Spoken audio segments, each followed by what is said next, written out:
Stand up, New York Giant fans. Baddog, we're back. We streamed the first preseason game, like 4 days ago? Yes. Back for the Talk of Giants show. Our next game, I don't think, is till Sunday, right? I think we're correct. It'll be my 24-hour stream Saturday at 9 a.m. till Sunday 9 a.m. I'll go up. I'll eat my Kodiak pancakes. I'll go to sleep. Tell my wife get me up at 2:30. I may go to the gym. I may not. I don't know. And then I'll eat something again. I'll be ready to rock. We're going to do it on my channel. Be ready to rock and roll next Sunday, the 21st. Bengals, Giants. Can't wait, man. And that'll be a really good test because this last one, and we'll talk about some of the things that came out of it. We'll talk about some of the injuries that are lingering, some of the reports that have come out from training camp over the last couple of days, some of the interesting storylines. But yeah, let's start with the preseason game. Then I guess we'll dive into some of the injuries. Before we do that, let's say hello to everybody in the chat. Heavyweight champion of the world in the chat, Abram in the chat, Nader in the chat, Agitator in the chat, Irish Rover in the chat, Brian in the chat, Sean Bill's in the chat, man. Thanks, man, for popping in. He says, Nader, TG Fishing, Mini Guy, man. Thank you to everybody for being here. Alex, man, thank you for being here. King Zoe, Nikki in the chat, Kansan in the chat, TG Fishing in the chat, Greg Harris in the chat, Afghanistan in the chat, Kaylin, Queasy. Thank you to everybody for being here. Grazie. Let's start with let's start with the I see Agitator said, don't be a baby, go to the gym. I probably will because I'm insane. I probably get up, take my pre-workout. I'm not doing legs. I'll be doing legs on Friday night. I already told my buddy that. But it'll probably be shoulders. But yeah, I probably will. Gym closes at 5. If I get up at 2:30, take my pre-workout, get there at 3, I probably can. I probably will because what Joe Pesci say in Casino, because I'm stupid. That's me. I probably will. I still say to this day, I'll go to war with anybody when it comes to mob movies. Casino's my favorite. It's a good one. And now a lot of people go with Goodfellas, rightfully so. I like that one too, but Casino, Goodfellas is like my favorite with Halloween, but Casino right up there, probably top 5. And right there, you also got to go with obviously the Godfathers. You got to show respect to the Godfather too, but and Bronx Tale, of course, and Bronx Tale, yeah. But Casino's my movie. That's my favorite mobster movie. But what's going on, Mike? Man, thank you very much. Says my guys, thank you very much, man. I appreciate you for being here, buddy. So yeah, Baddog, let's jump into the preseason game. All right. Our overall thoughts that came out of it. I'll start. First off, before we even get started on the performances of the team going in, I think we both knew that it was going to be hard to judge due to the fact that we were going up against a second team unit with our starters, right? It was good to see that Daniel Jones and the offense and the starting defense basically got a full quarter for the most part. Obviously, Azeez Ojulari didn't play. Leonard Williams didn't play, so you didn't really get a full taste of the overall. Azeez is back, though. He's back, which is great news. That's the next jersey I'm getting, by the way. That's a great jersey to get. Enjoy it. But the overall performance of the offense, I didn't know what to take out of it. I thought Jones and the offense looked really good on the first drive, outside of the Kenny Golladay drop. The line looked pretty good. The run blocking throughout the game was pretty good. But again, you were going up against the second team defense, so I didn't know really what to take out of that. The second drive, the offensive line started to break down, but to be fair, Andrew Thomas wasn't playing on the second drive, and I think Shane Lemieux also was out due to the injury. So I don't know too much to take out of this. The one thing I'm going to take out of that preseason game from a negative standpoint, and I don't like to be negative, but I think that's kind of what you look for as a fan when you watch these preseason games. You want to look at the things that you think you're most vulnerable at and whether or not those units impress you. And going in, I think most Giant fans agree that the biggest weakness, at least on the defense, is certainly in that secondary, and especially Aaron Robinson, due to the fact that he was drafted to be playing in the slot. He got burnt like a crisp. That was Patterson-esque for you older Giants fans. He got burnt like a crisp. And I think a lot of Giants fans going into that game, were hesitant to, bash the secondary because we haven't seen Aaron Robinson play yet. But at the same time, they were nervous. And I think coming out of that game, you're nuts if you're not even more nervous than you were going in. So it begs the question, what are the New York Giants going to do at that corner spot? I still think they're going to go with Robinson to start the year. I still think they're going with the youngsters. And if Robinson doesn't work out, they're going to go with Flott. But it left a lot to be desired, his performance. And I think that's what I took out of that game the most in terms of, being a bit nervous. Yeah, I mean, people could say, "Oh, you're being negative," and again, I don't know how pointing out what happened in the field is being negative. Like you said, you point that out because as a coaching staff, you want to work on what needs to be improved upon. If you got something down pat, you're like, okay, we don't need to work as hard on that. We kind of got that down. We did that successfully. Let's work on the things that we got to get better at. So I've never understood why people are like, why are you so mad? Why are you so negative? It's not negative, because I'm telling you right now, the coaches are doing the same thing to these players. That's where the media comes up with this stuff. They're not just pulling it out of thin air. The media is not pulling it out of thin air. When I do a video on somebody, I'm not pulling it out of thin air. If Chris does, says Aaron Robinson got burned, and he did, he said he got burned to a crisp. Chris ain't just like, oh, you know what? I'm just going to pull this out of the air and talk about Aaron Robinson playing terrible when it didn't happen. It happened.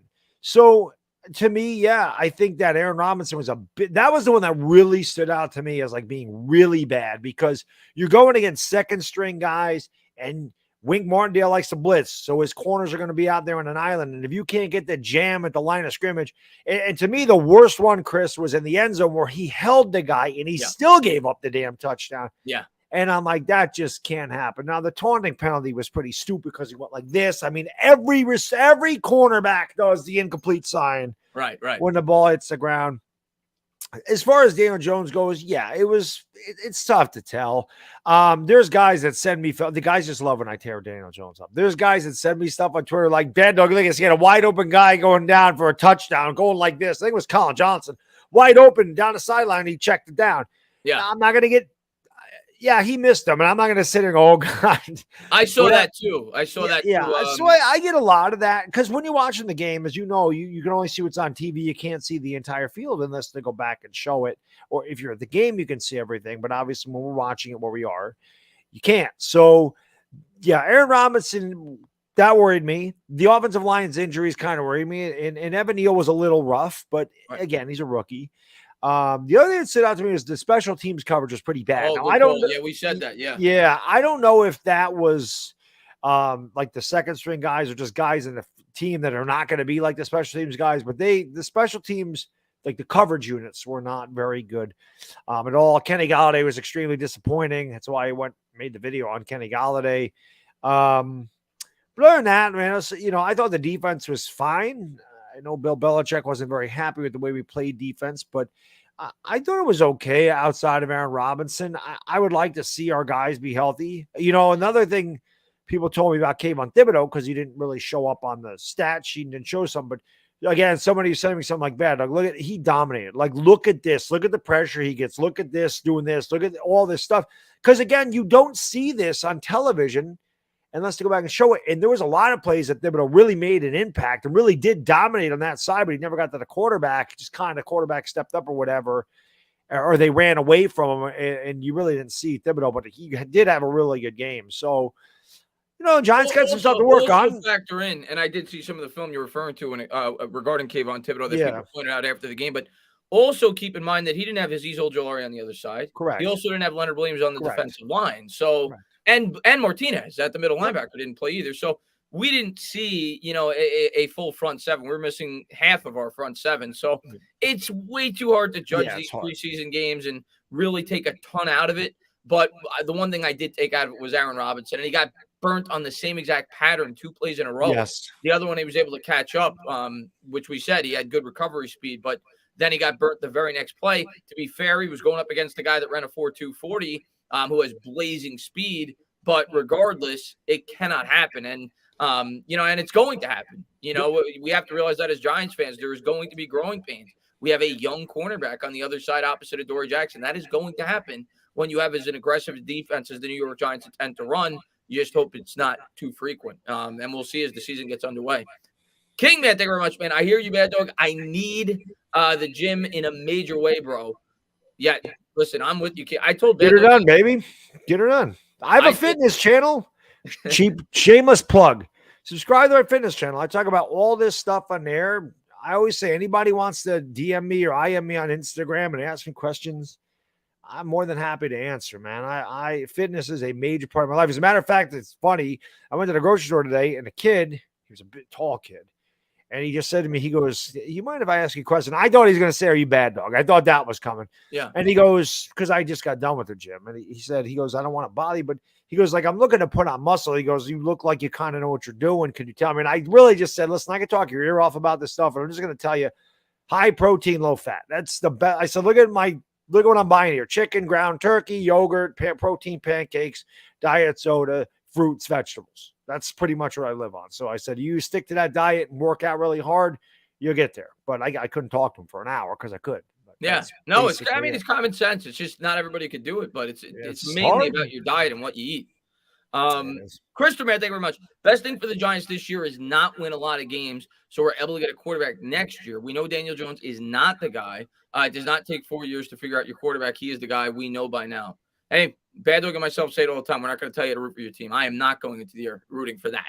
I'm going into the year hoping this team makes the playoffs. But if fans feel that way, I understand your line of reasoning. What you just said, you don't feel Jones is the guy.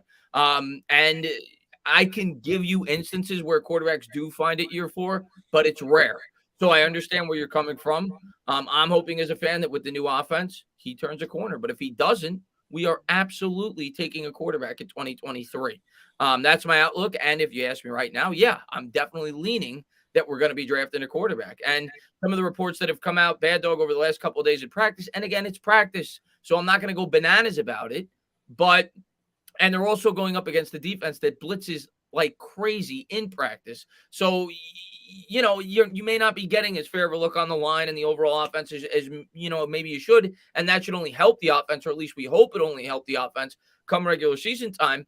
But all I heard today was how bad the offensive line looked in practice and how Daniel Jones really had no time to throw today. And it's just a repeating cycle. And if that's going to be the case this year, and hopefully it's not, Jones is going to struggle.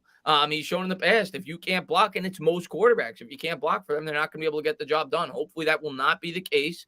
I do think the line is going to struggle, though, early on this year. I really do, due to the fact that it's a brand new offensive line. None of these guys have played with one another before. It's going to take some time, and we'll see. But I do think the offense will get off to a sluggish start, and I know Giants fans may hate hearing it, and I saw actually Bobby tweet this today. I think they should run the football a lot to start the season because I don't think they're ready to pass protect. Not at a high level. That's my honest opinion going into the year. I want to open up this offense, but it may take 4 or 5 weeks for that offensive line to really get settled. Yeah, what Christopher said there, I don't know if he's saying that he wants them to lose. I think he's saying what's best for them is to lose because they're probably not going to make the playoffs or make a run at it and get the quarterback. As far as Daniel Jones goes, he's not the guy. He's not coming back next year. I'm not leaning that way. I'm saying that. Yeah. They didn't pick up his 5th-year option. And when Daboll says, he's got to blow them away. I think that was a telltale. He threw the ball low. I mean, you don't have your quarterbacks back at all. At all. That's the way you took that. That's the way you took that statement when he said it about Golladay? Because number one, it's down near the goal line, and you got to put it there. Okay, he could have put it up a little bit, whatever. The guy makes $72 million. This isn't Bachman. No, I agree with you. You got to catch it, and don't. I'm just surprised. Normally, you'd have your quarterbacks back, and like I said in the video, hey, maybe he did say this after. I just read the quote. Maybe he did say, the throw was a little bit low, but Galladay's got to catch it.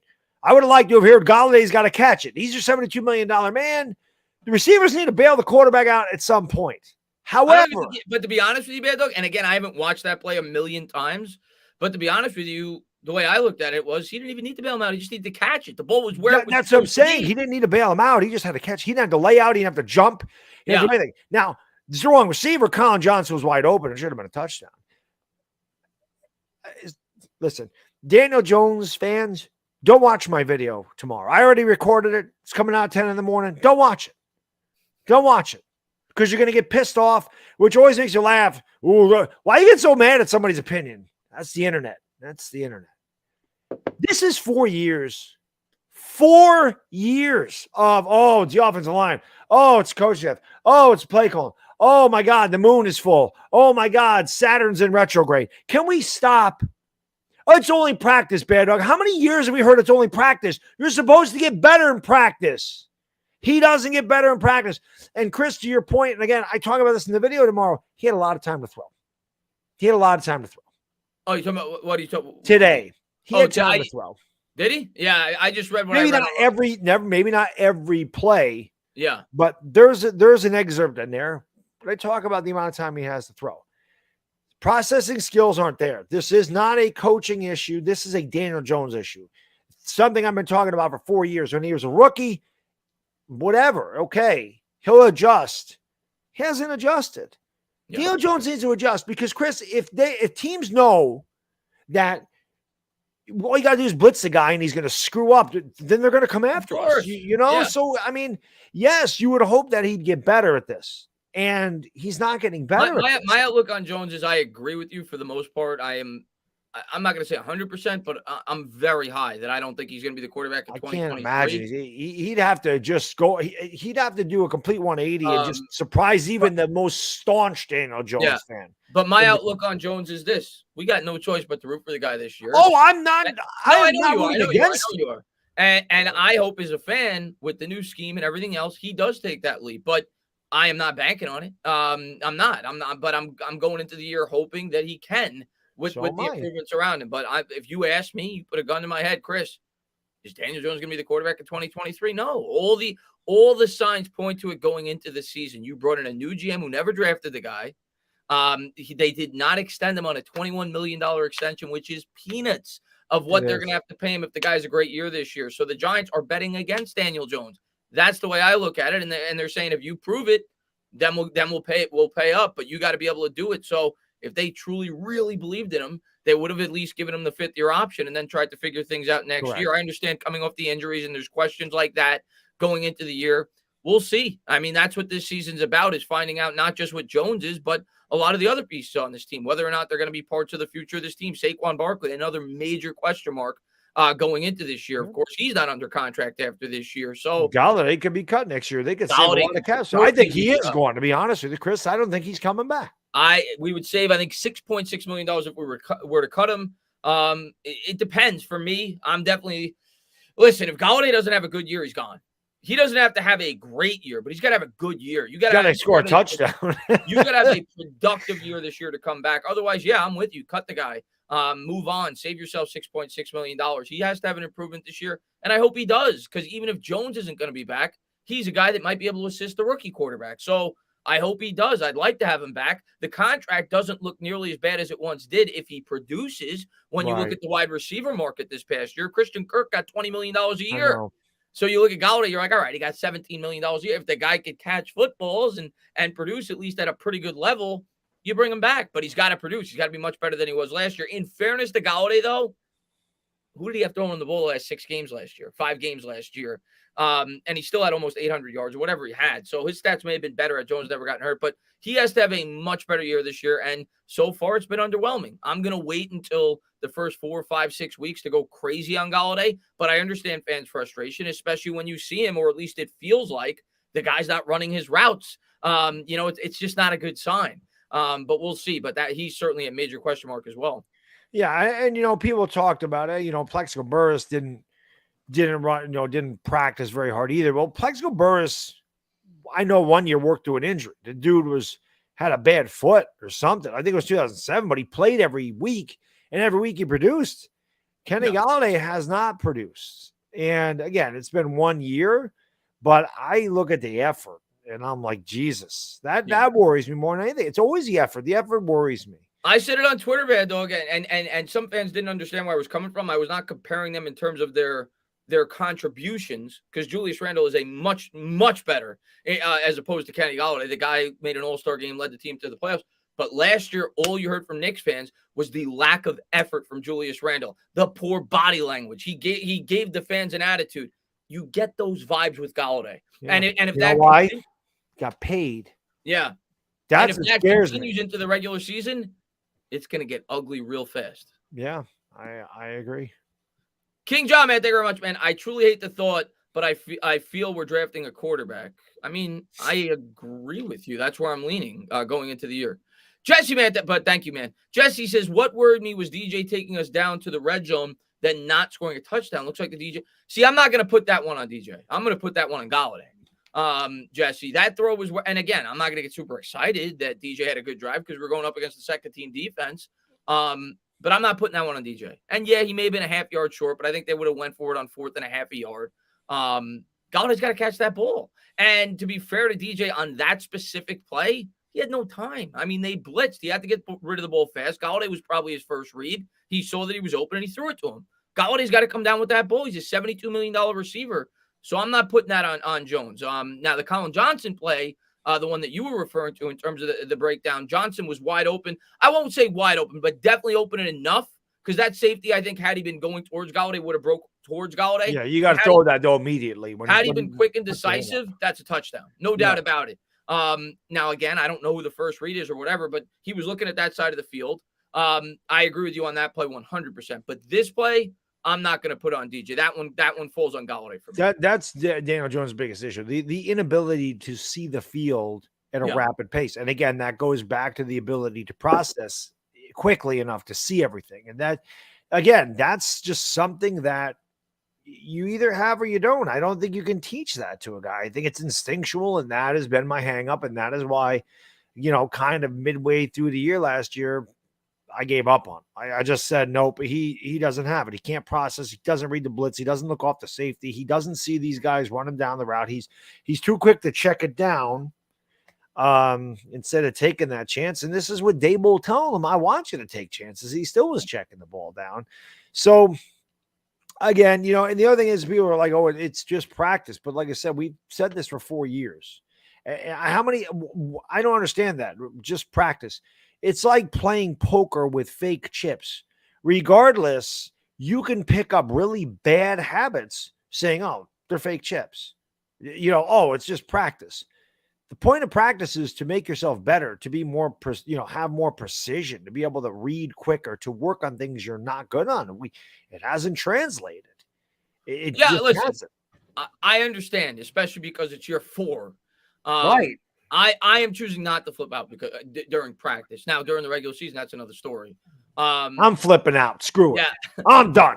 I'm not flipping out during practice. I'm going to say to myself, okay, it's a new scheme. They're working on new things. I'm going to at least give them a couple of games. And as a Giants fan, I got nothing to lose. I want to see if Jones could be the guy this year. I'm not saying he will be. I'm predicting he won't be, but I'm not going to flip out during practice. Regular season, another story.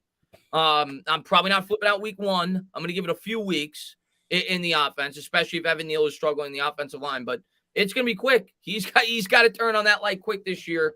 Otherwise, we're going to be looking for a quarterback next year. And I think again, I'm not flipping out. Yeah, I'm just, like I said, when I do these videos, I talk about what happened. These are not opinion based. Yeah. Me saying he doesn't process quick enough, you could say that's opinion. No, I agree with that.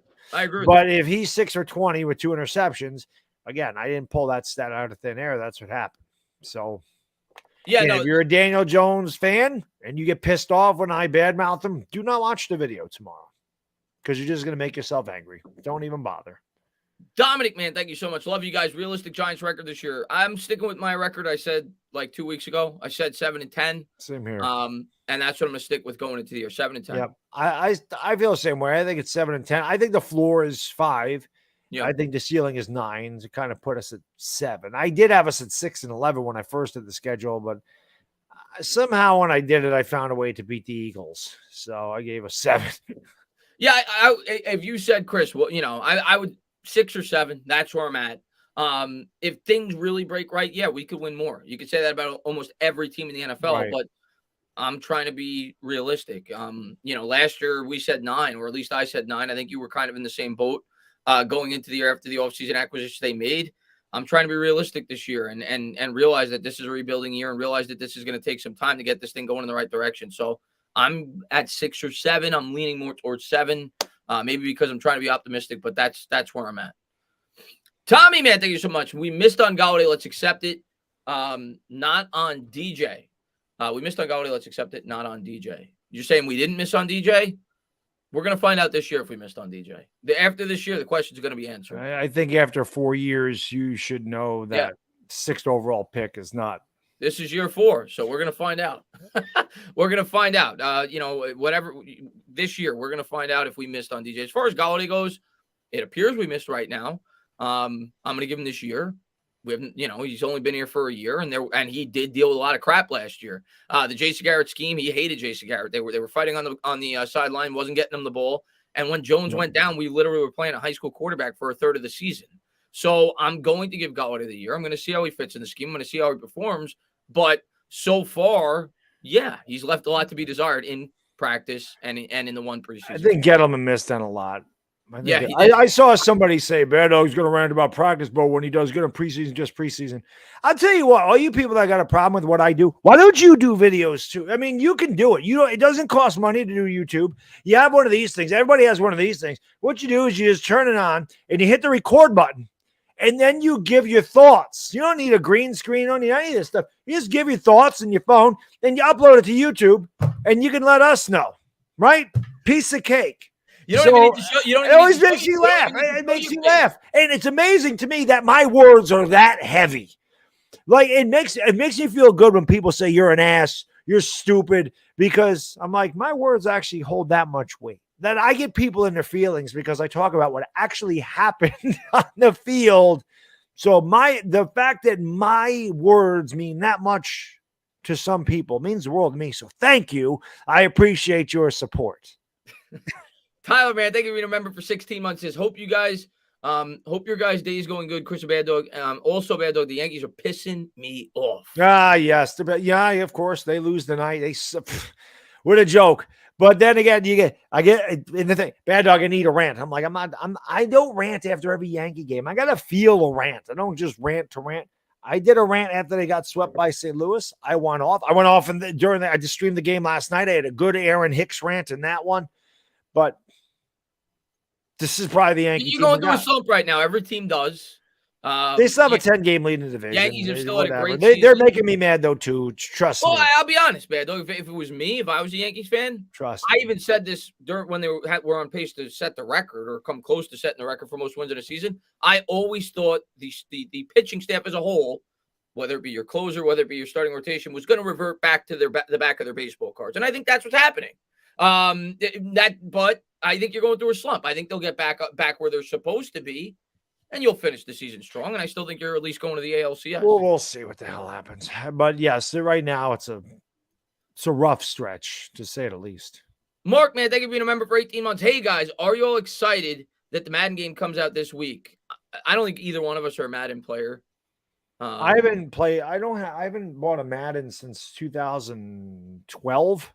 Yeah, the last one I bought was maybe 17 or 18. So I don't play video games. Neither one of us. If I play a video game, I go back to the old Tecmo Super Bowl. That's about it. All I know is about from people that are big video game players. All they do is complain about Madden and saying how much worse it's gotten than in prior years. So, I haven't had a Madden. I haven't bought Madden. I want to say since 2012 or 2013. It's been a while. Maybe I'll buy this year. We'll see. Manny says, I'd argue drafting a quarterback if Jones struggles, if he shows enough towards the end of the season in the new offense, they may. I agree, Manny. I've said it several times, but for him to show enough, for me at least, if you're not even for me as an individual, what they're thinking, I think they have to win at least 8 or 9 games because I think he has to put them in a situation where they may not necessarily be able to get a high-end quarterback in this year's draft. They don't think the world of Jones. If they did, he would have at least gotten a 5th-year extension. Right. I'm not saying that they may think Jones could turn into something really good with their tutelage, and if he does, they're going to stick with him for another year if this team wins 8 or 9 games and Jones progresses. But against the schedule we're playing, if Jones doesn't win 8 games, how do you extend him? I don't care about the other factors. When you have the opportunity to reset the rookie clock, he could throw 30 touchdowns. If the Giants win 6 games and you have the ability to draft a high-end quarterback in next year's draft and pay him a fraction of the cost for the next 4 or 5 years, how could you stick with Jones? It may not even necessarily be all his fault, but how do you stick with Jones? Might be financial. He needs to put the Giants in a situation where they can't draft a quarterback. And that means you got to win some games. And it means you got to play your ass off. And for the first 3 years, the majority of the time he hasn't. Christopher, man, thank you very much, man. I'm saying what's best, not what. That's what I thought he was saying. But I would assume what's best is what you'd want, right? I mean, what's best are fans. Yeah. But I mean, I guess I look at it like Chris is saying, you don't want Jones to have like a halfway decent year and we win. He doesn't want to be putting 7 games. He doesn't want to be like 7-10 and draft 16. He doesn't want to be like Washington when they had Kirk Cousins or Minnesota now that they have right. Kirk Cousins, where you don't want to be in purgatory. You don't want to be in quarterback purgatory. So I think that's I kind of got that's what he was saying. You don't want to be middle of the road, drafting 14th, 15th, and not be able to get the quarterback. Or Ryan Tannehill with the Titans. Like, I get it. I get it. Right. Gabe, I actually met Gabe at the Met game, at the Jacob deGrom start. I went there. Gabe's been with us for a really long time. He says, Wandell, big season coming. We're going to need all the big seasons from all these guys if we're going to be a winning ball club. I'm excited for Wandell. We didn't really get to see Wandell in the preseason game. They didn't use him too much. I think he was out there maybe for the first drive. Yeah, he didn't get a target. He didn't get a target, but again, it was so vanilla, Baddog, which I like. I don't want them exposing the playbook and giving these teams, you want Tennessee to be surprised to get week one. They have nothing to go off of. We're going to see. I've been to the practices. I'm not saying they're going to run exactly what they've done in the practices, but at the practices, there was a lot more creativity. You see a lot of pre-snap motion. I'm sure. There was no motion in that game whatsoever. It was very vanilla. Yeah, that's what you're going to get, man. Yeah. It's very vanilla. Pandemonium. Baddog, did you not say that we're not going to bash DJ for practice? Am I reading this wrong? Baddog, did you not say that you? Yeah, you know what? I mentioned in the video. My channel, my rules. Oh, he's saying because I said, don't worry, Dale Jones fans. When I did the cult video, don't worry, I won't bash him in practice. Oh, okay. I'm not bashing him. I'm talking about what happened. How? Help me understand this. I'm old. Maybe I don't get it. Maybe I don't get today's generation. There is something called reality. I live there.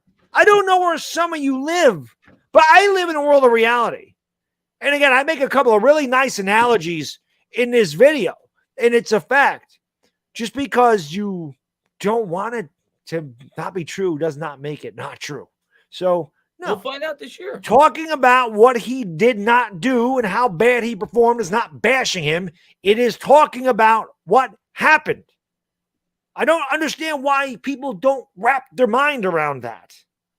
It's difficult for me to understand. I don't know. Like I said, I live in reality. If I go out and I trip and fall on my face and somebody sees it and I get up like it didn't happen, doesn't mean it didn't happen. It happened. So yeah. I don't understand.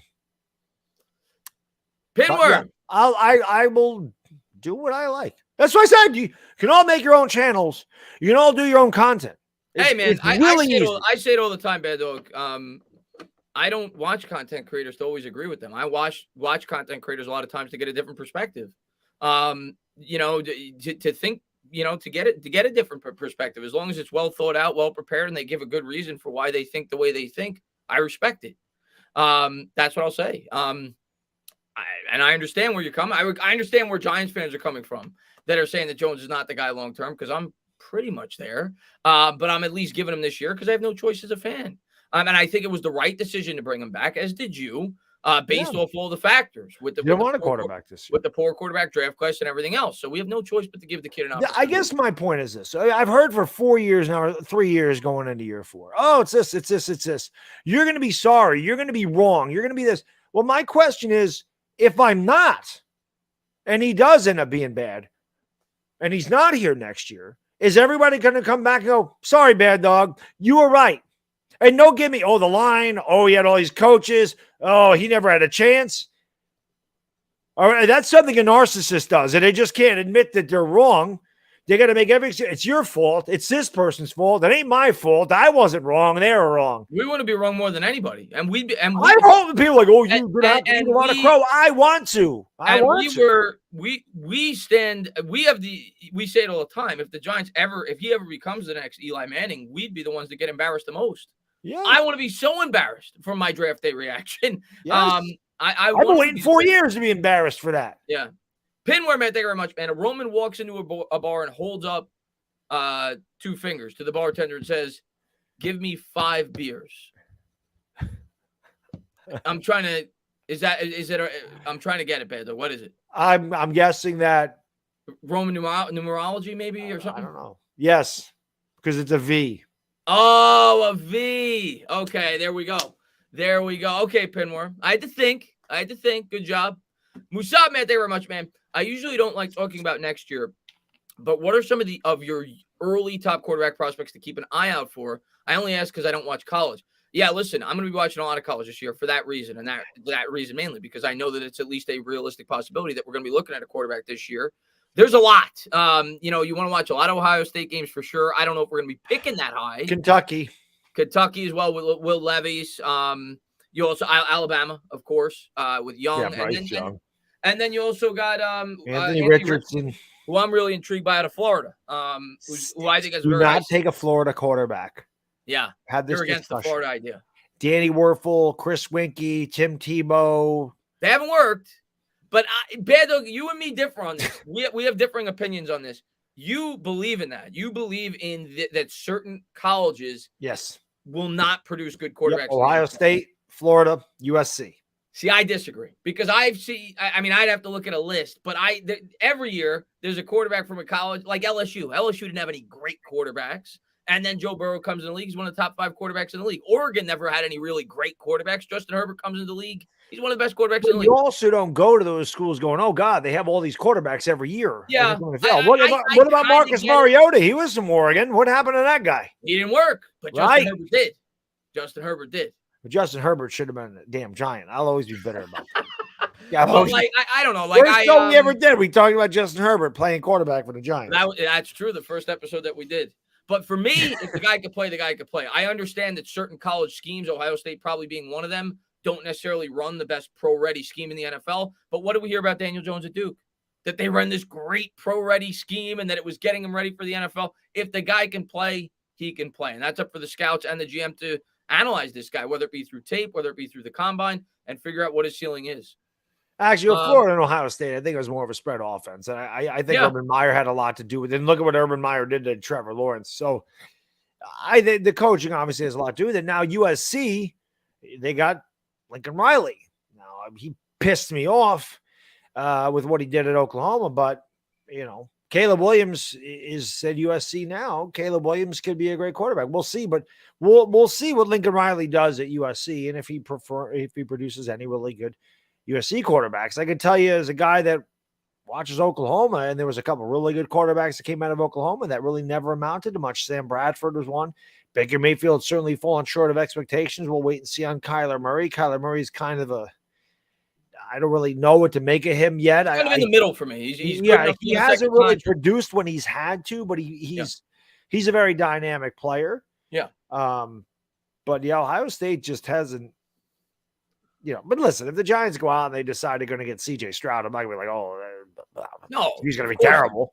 Yeah. We'll wait and see. But, usually good quarterbacks don't come from the biggest schools. It just seems like they don't come from. It's just that when we draft them from the not biggest schools, it doesn't seem to work out. I know. Well, no, it worked out with Bill Sims. Yeah, Morehead State, don't take a Duke quarterback. We should have learned this with Dave Brown. Right? Dave Brown came from Duke. Ole Miss worked out pretty well. Ole Miss worked out pretty good. That was not bad at all. That was pretty good. Pandemonium says, Chris, I find your lack of faith disturbing. Do you want me to lie and tell you that I think this team's great? I can't lie to you. I could come on here and give you an act and tell you that I think this team's going to be great and we're going to make the playoffs and Daniel Jones is going to be terrific. I'm not going to lie. It's not what I think. I want to think that, but I'm a proof. See, I have a hard time with comments like this. Why do we have to think the way you do? I can't wrap my mind around why you got to be more positive. Why do I have to be like you? Why can't I be the way I want to be? I'm going to tell you what I have faith in. No, I'm not fully bought in. But I'm going to give you something I have faith in, Pandemonium, because I need to see more results. I have faith that we have a GM that has a good head on his shoulders. I have faith in that too. I have faith that we have a head coach that is a very good offensive mind. I have faith in that. I have faith in our future. Beyond that, 2022? Beyond that, I'm a proof in the pudding guy. This team has not done anything since their last Super Bowl, as far as I'm concerned, on a consistent basis. I have faith that Joe Shane knows how to build a proper football team. But we're going to have to see over the next 3 or 4 years how he builds it and how the players pan out. But I have faith in that. But it's hard for me to have faith in terms of this year's team with all the turnovers that they've had and all the, they're learning a new offense and new defense. There's so many different variables. They got rid of some of their veteran players, such as James Bradbury. You go out there and you watch the guy that replaced him in the first preseason game, a guy that I was very sketchy on to begin with. How can I have faith in that secondary? How can I have faith in that? I want to, but I can't. Here's the thing, too. Okay. This isn't like we had one bad year. Yeah. We've had 5 not bad years, awful years, embarrassing years. We are the worst team in football at the Jets. 5 years. We've won 22 games. That's a little more than 4 a year on average. Not good. We have not spent one day over 500 at any time in any of those 5 years. Why, all of a sudden, is it going to be different this year because he brought in a new GM, a new head coach, a new offensive coordinator? We had no cap space to really make the team better through free agency, and you're going to have to hope your rookies perform. Now, the first round was great. Wan'Dale Robinson looks really good in training camp. How does that translate? We'll find out. But do you think that really, I mean, Joe Judge was disgraceful, and we know that. And Daniel Jones has been injured. That's part of it. But he's been injured. I mean, what can you do? He's not out there. That's what do you want the Giants to do? That's why they went out and gave Tyrod Taylor $17 million. What has improved so much this season that makes you think all of a sudden a team that won 22 games over the last 5 years is going to be a 10 or 11 win? I think if you want to have faith, what you're hoping is much improved is the offensive scheme, which it should be. I will give you that. The offensive scheme should be much improved, but I still have my qualms about the offensive line. Long term, I think the offensive line is in a great spot. I think we have 2 bookend tackles. I think we're a piece, maybe one really good piece in the middle away from having a very good offensive line long term. But this year, no. I have a lot of questions about the offensive line, at least for the first half of the season. But the scheme, yes, that should be much improved. Saquon Barkley, I've said it. I think Saquon Barkley's going to have a big year. Barkley, I have faith in. 2 years now removed from the injury, and I do think he'll be better used in this offense. So there's bits of this team that I do have faith in. But in terms of winning more than 7 games, I find it very hard to believe. Bits and pieces, but it's a 52-man roster.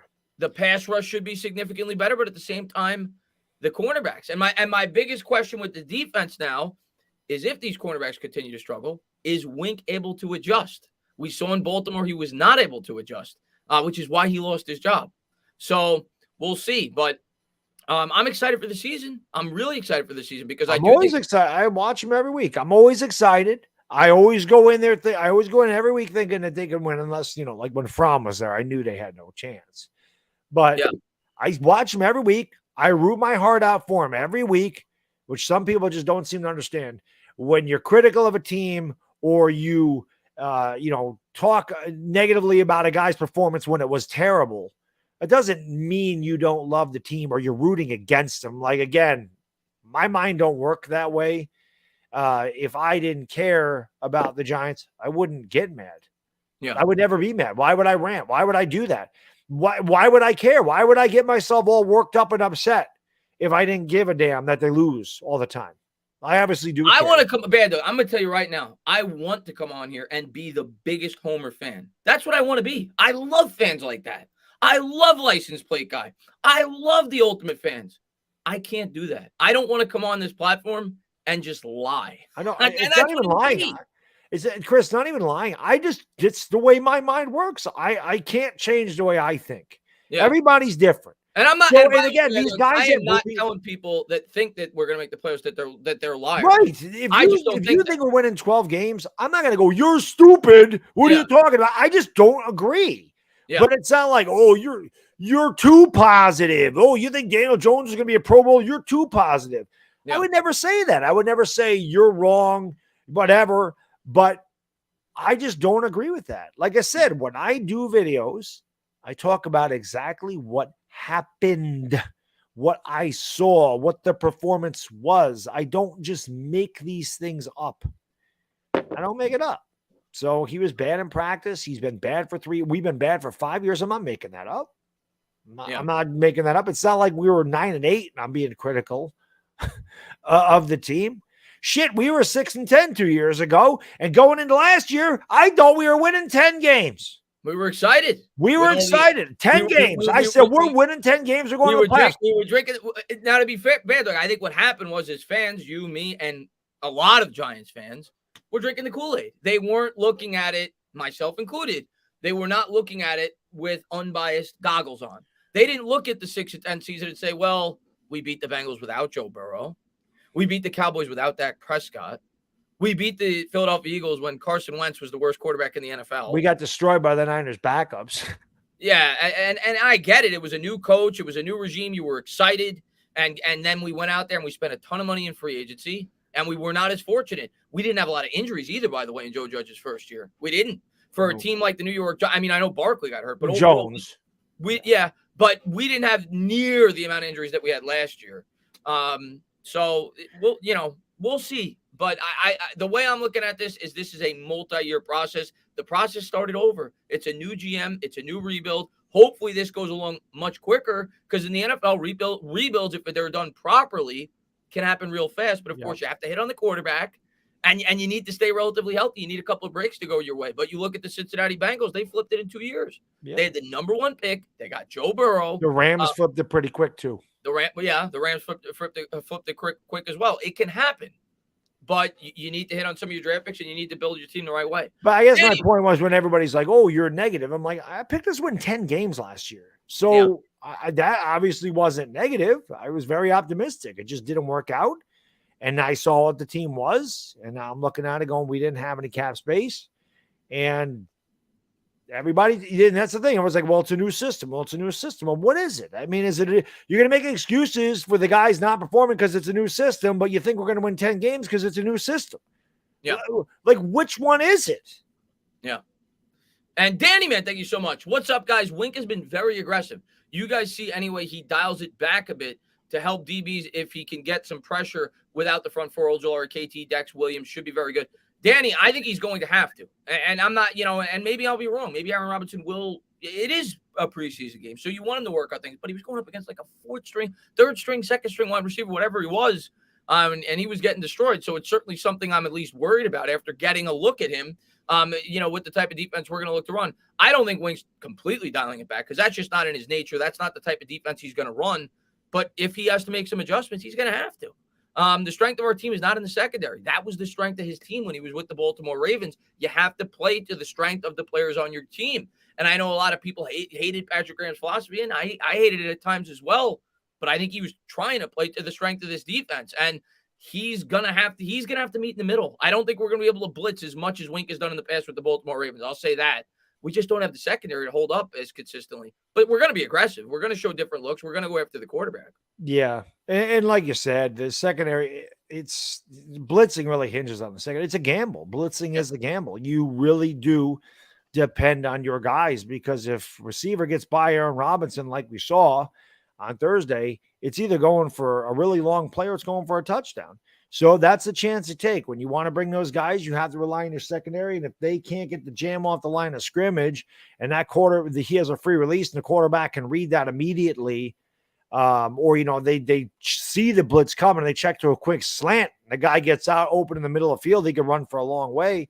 So like Chris said, it's going to be an adjustment for Wink. I mean, Wink has to adjust. If it's not working, he's got to find a different way to bring the guys. Maybe he does have to tone it back, but that secondary is going to be a major part, because if we're not getting there with the blitz, then we're in trouble if the secondary can't get there. So, or if the secondary can't cover out in the secondary. It'll be interesting to see exactly how he does it. Can't wait. I'm going to get to Independent. I got you rolled. The Independent, man, thank you for being a member for 32 months. Is there any way we can reduce injuries? What do you think our conference record will be? Could we possibly be 4-2? Great job as always. I appreciate all of that. I'll start with the 4-2 just because that's the easiest question to answer. Could we be?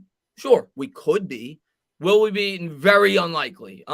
If you ask me going into the year, where do I have us in division? It's 2-4 is probably where I'm going to have us. I think 3-3 is obtainable. I don't think the Cowboys are nearly as strong as they've been in the past. I would not be shocked if we split them. I think we could split with the Eagles. I think, here's what I'll say. I think 3 wins is very possible. I think either we could potentially sweep Washington. Again, I'm probably predicting a split. I think we could split with either the Eagles or Cowboys. If you ask me going into the year, though, if I'm being completely honest, I think we go 1-3 between the Cowboys and Eagles. I think we split with one, get swept by the other, and I think we split with Washington. I think we go 2-4 in division, but I think 3-3 is possible. 4-2, you're asking for too much, in my opinion. As far as the rest goes, is there any way we reduce injuries? We don't even know. There's so many factors as to why the New York Giants have been the most injured team in football. I definitely think some of it comes down to bad luck, but there's a lot more to it than just that. Turf. The turf is part of it, but the Jets play on the same turf, and the Jets have not had near the amount of injuries that the New York Giants have had. They still have their share of them. Yeah, but that's part of it for sure, the turf. I remember the 49ers were complaining about that with Shanahan. But I think there's other factors. Daboll came out and I don't know exactly. I don't remember exactly what he said, but he said the way he's working out the players is things that he's learned in the past in Buffalo, and he's hoping it reduces the injuries, in comparison to prior years. And hopefully that's the case. Yeah, injuries really do boil down to good or bad luck. I think luck has a lot. That's just unlucky. I mean, he stepped on a guy's foot after the play was over. I mean, it's a freak thing. Yeah, I'm not saying that's full for sure. It's not. There's a lot of, maybe that we tend to draft players that have injury problems. We tend to sign players that have injury problems. There's a lot that goes into it. Our medical staff, who knows? But yes, I think it'll be improved because it can't get worse. Last year since 2009, we've had the most injuries in football by a pretty wide margin. So I think it will get better, but I hope to be at least closer to the middle of the league over the next 12 or 13 years. But I think some of it certainly has to do with bad luck. Roldy, my man, he says, all right, here we go. Roldy, let's get the Dukes up. Let's go. He says, Chris, how could you not flip out about practice when it comes to Jones? Practice is important, especially when it comes to him. When this guy that showed up, he is the guy. I'm sick of it. I'm not going to tell anybody what to do. I'm not even going to bash people that flip out during practice. What I'm going to tell you, Roldy, is I'm not, and I said it from before training camp started, whether it be Jones, whether it be Wandale Robinson, whether it be Kadarius Toney, whether it be any player on this team, Jones could have a picture-perfect practice.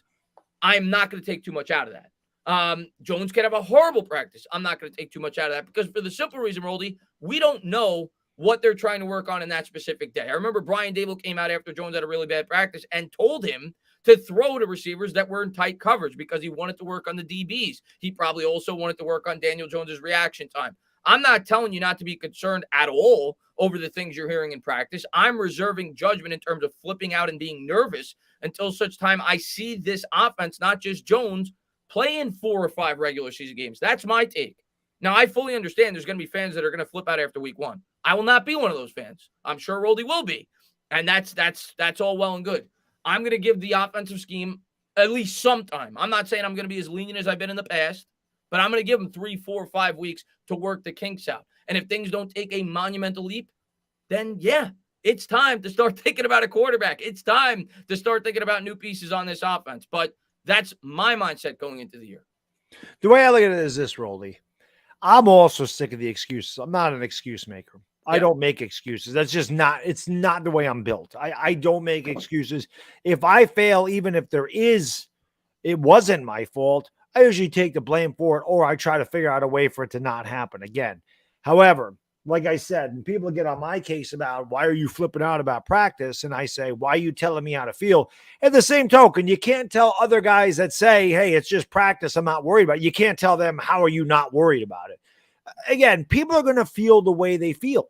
You're not going to change somebody's opinion or whatever. You may, like I said, you can get into a debate and you can talk about it and you can come out of that debate and go, yeah, you know what? I never thought about that. Maybe that's the case. But I don't think everybody's going to feel the way they feel. And I'm not going to tell anybody they shouldn't believe in Daniel Jones. I don't. Yeah. So that's the way I feel. But somebody can't go, why don't you believe in him? I mean, because if I tell you why I don't, you're going to go, well, you're going to give me all the excuses. Like you just said, Rolly, the line, this, that, like I said, the Saturn's in retrograde and the moon was, we had an eclipse on September 19th in 2009 and it totally screwed up his chakra. Like he has a grocery list a mile long of excuses and I'm not putting up with it. You either produce or you don't. That's the way I'm built. Do it or don't do it. My mindset is this year with Jones, the excuses don't matter. Like they may be legitimate. Like the line may suck.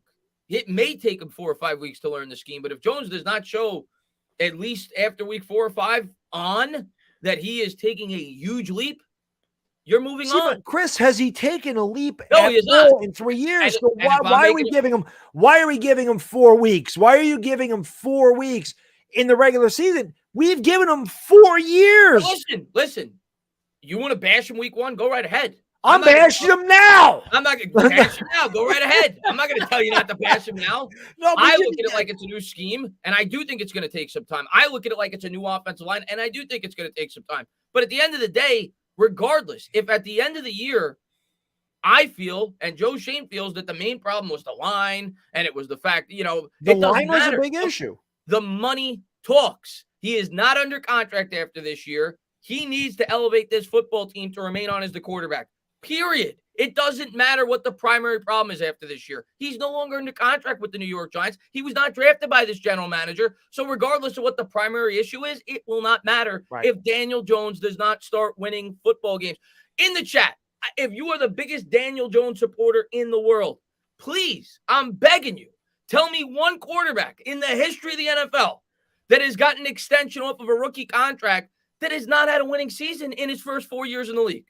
Because that will be what happened if this team wins 6 or 7 games this year. Tell me one. Maybe there is one. Maybe I'm not thinking of one. But tell me one that has gotten a lengthy 4 or 5 year extension. He has to win football games this year. This team has to win football games this year. Period. It doesn't matter what the primary problem is. Period. What if, let me ask you this hypothetical. This, like you said, Daboll, he's got no allegiance to Daniel Jones. We start off 1-4, 1-5. He's been awful. He's through 6 games. He's got 5 touchdowns, 8 interceptions. Right. And they say it's time for Tyrod Taylor.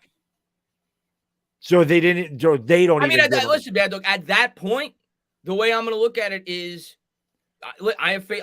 I have faith in Shane. I have faith in the new head coach with Daboll. If that's what then they're just telling you we're done with Jones. He's not going to be the guy. We've been able to analyze that now through 5 weeks. That's our final conclusion. If they do that, have at it. I don't think they will. Yeah. I think he'll have a longer leash than that. But I mean, that's just what I think. That doesn't mean that's what they think. Yeah. Like I said, them not picking up the 5th-year option. And I'm telling you, and again, I said in the video, maybe I was reading too much into it. I didn't think, again, when Daniel Jones plays well, or I think he does well, I say it. And when he doesn't, I say it. Yeah. I thought he did well on Thursday. I didn't have a problem with anything he did, even if he didn't hit the receiver going down. I didn't have a problem with that. Jones played fine. And I didn't have a problem with the pass to Golladay. I thought it was fine. Yeah. But when Daboll says the throw was low, I'm like, I think that's over. Can you imagine, Chris, if I, in my post-game video, said that throw to Daniel Jones put that ball in a bad spot to Kenny Golladay?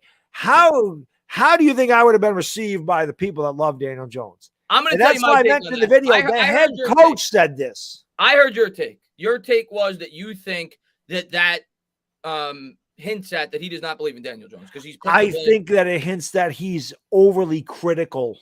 Of Daniel Jones. My take on that, and maybe I'm wrong and you're right. My take on that is he is speaking for Daniel Jones. Because I think if Daniel Jones was asked that same exact question, he would have put the blame on himself. And I think Daboll sees a wide receiver making $72 million.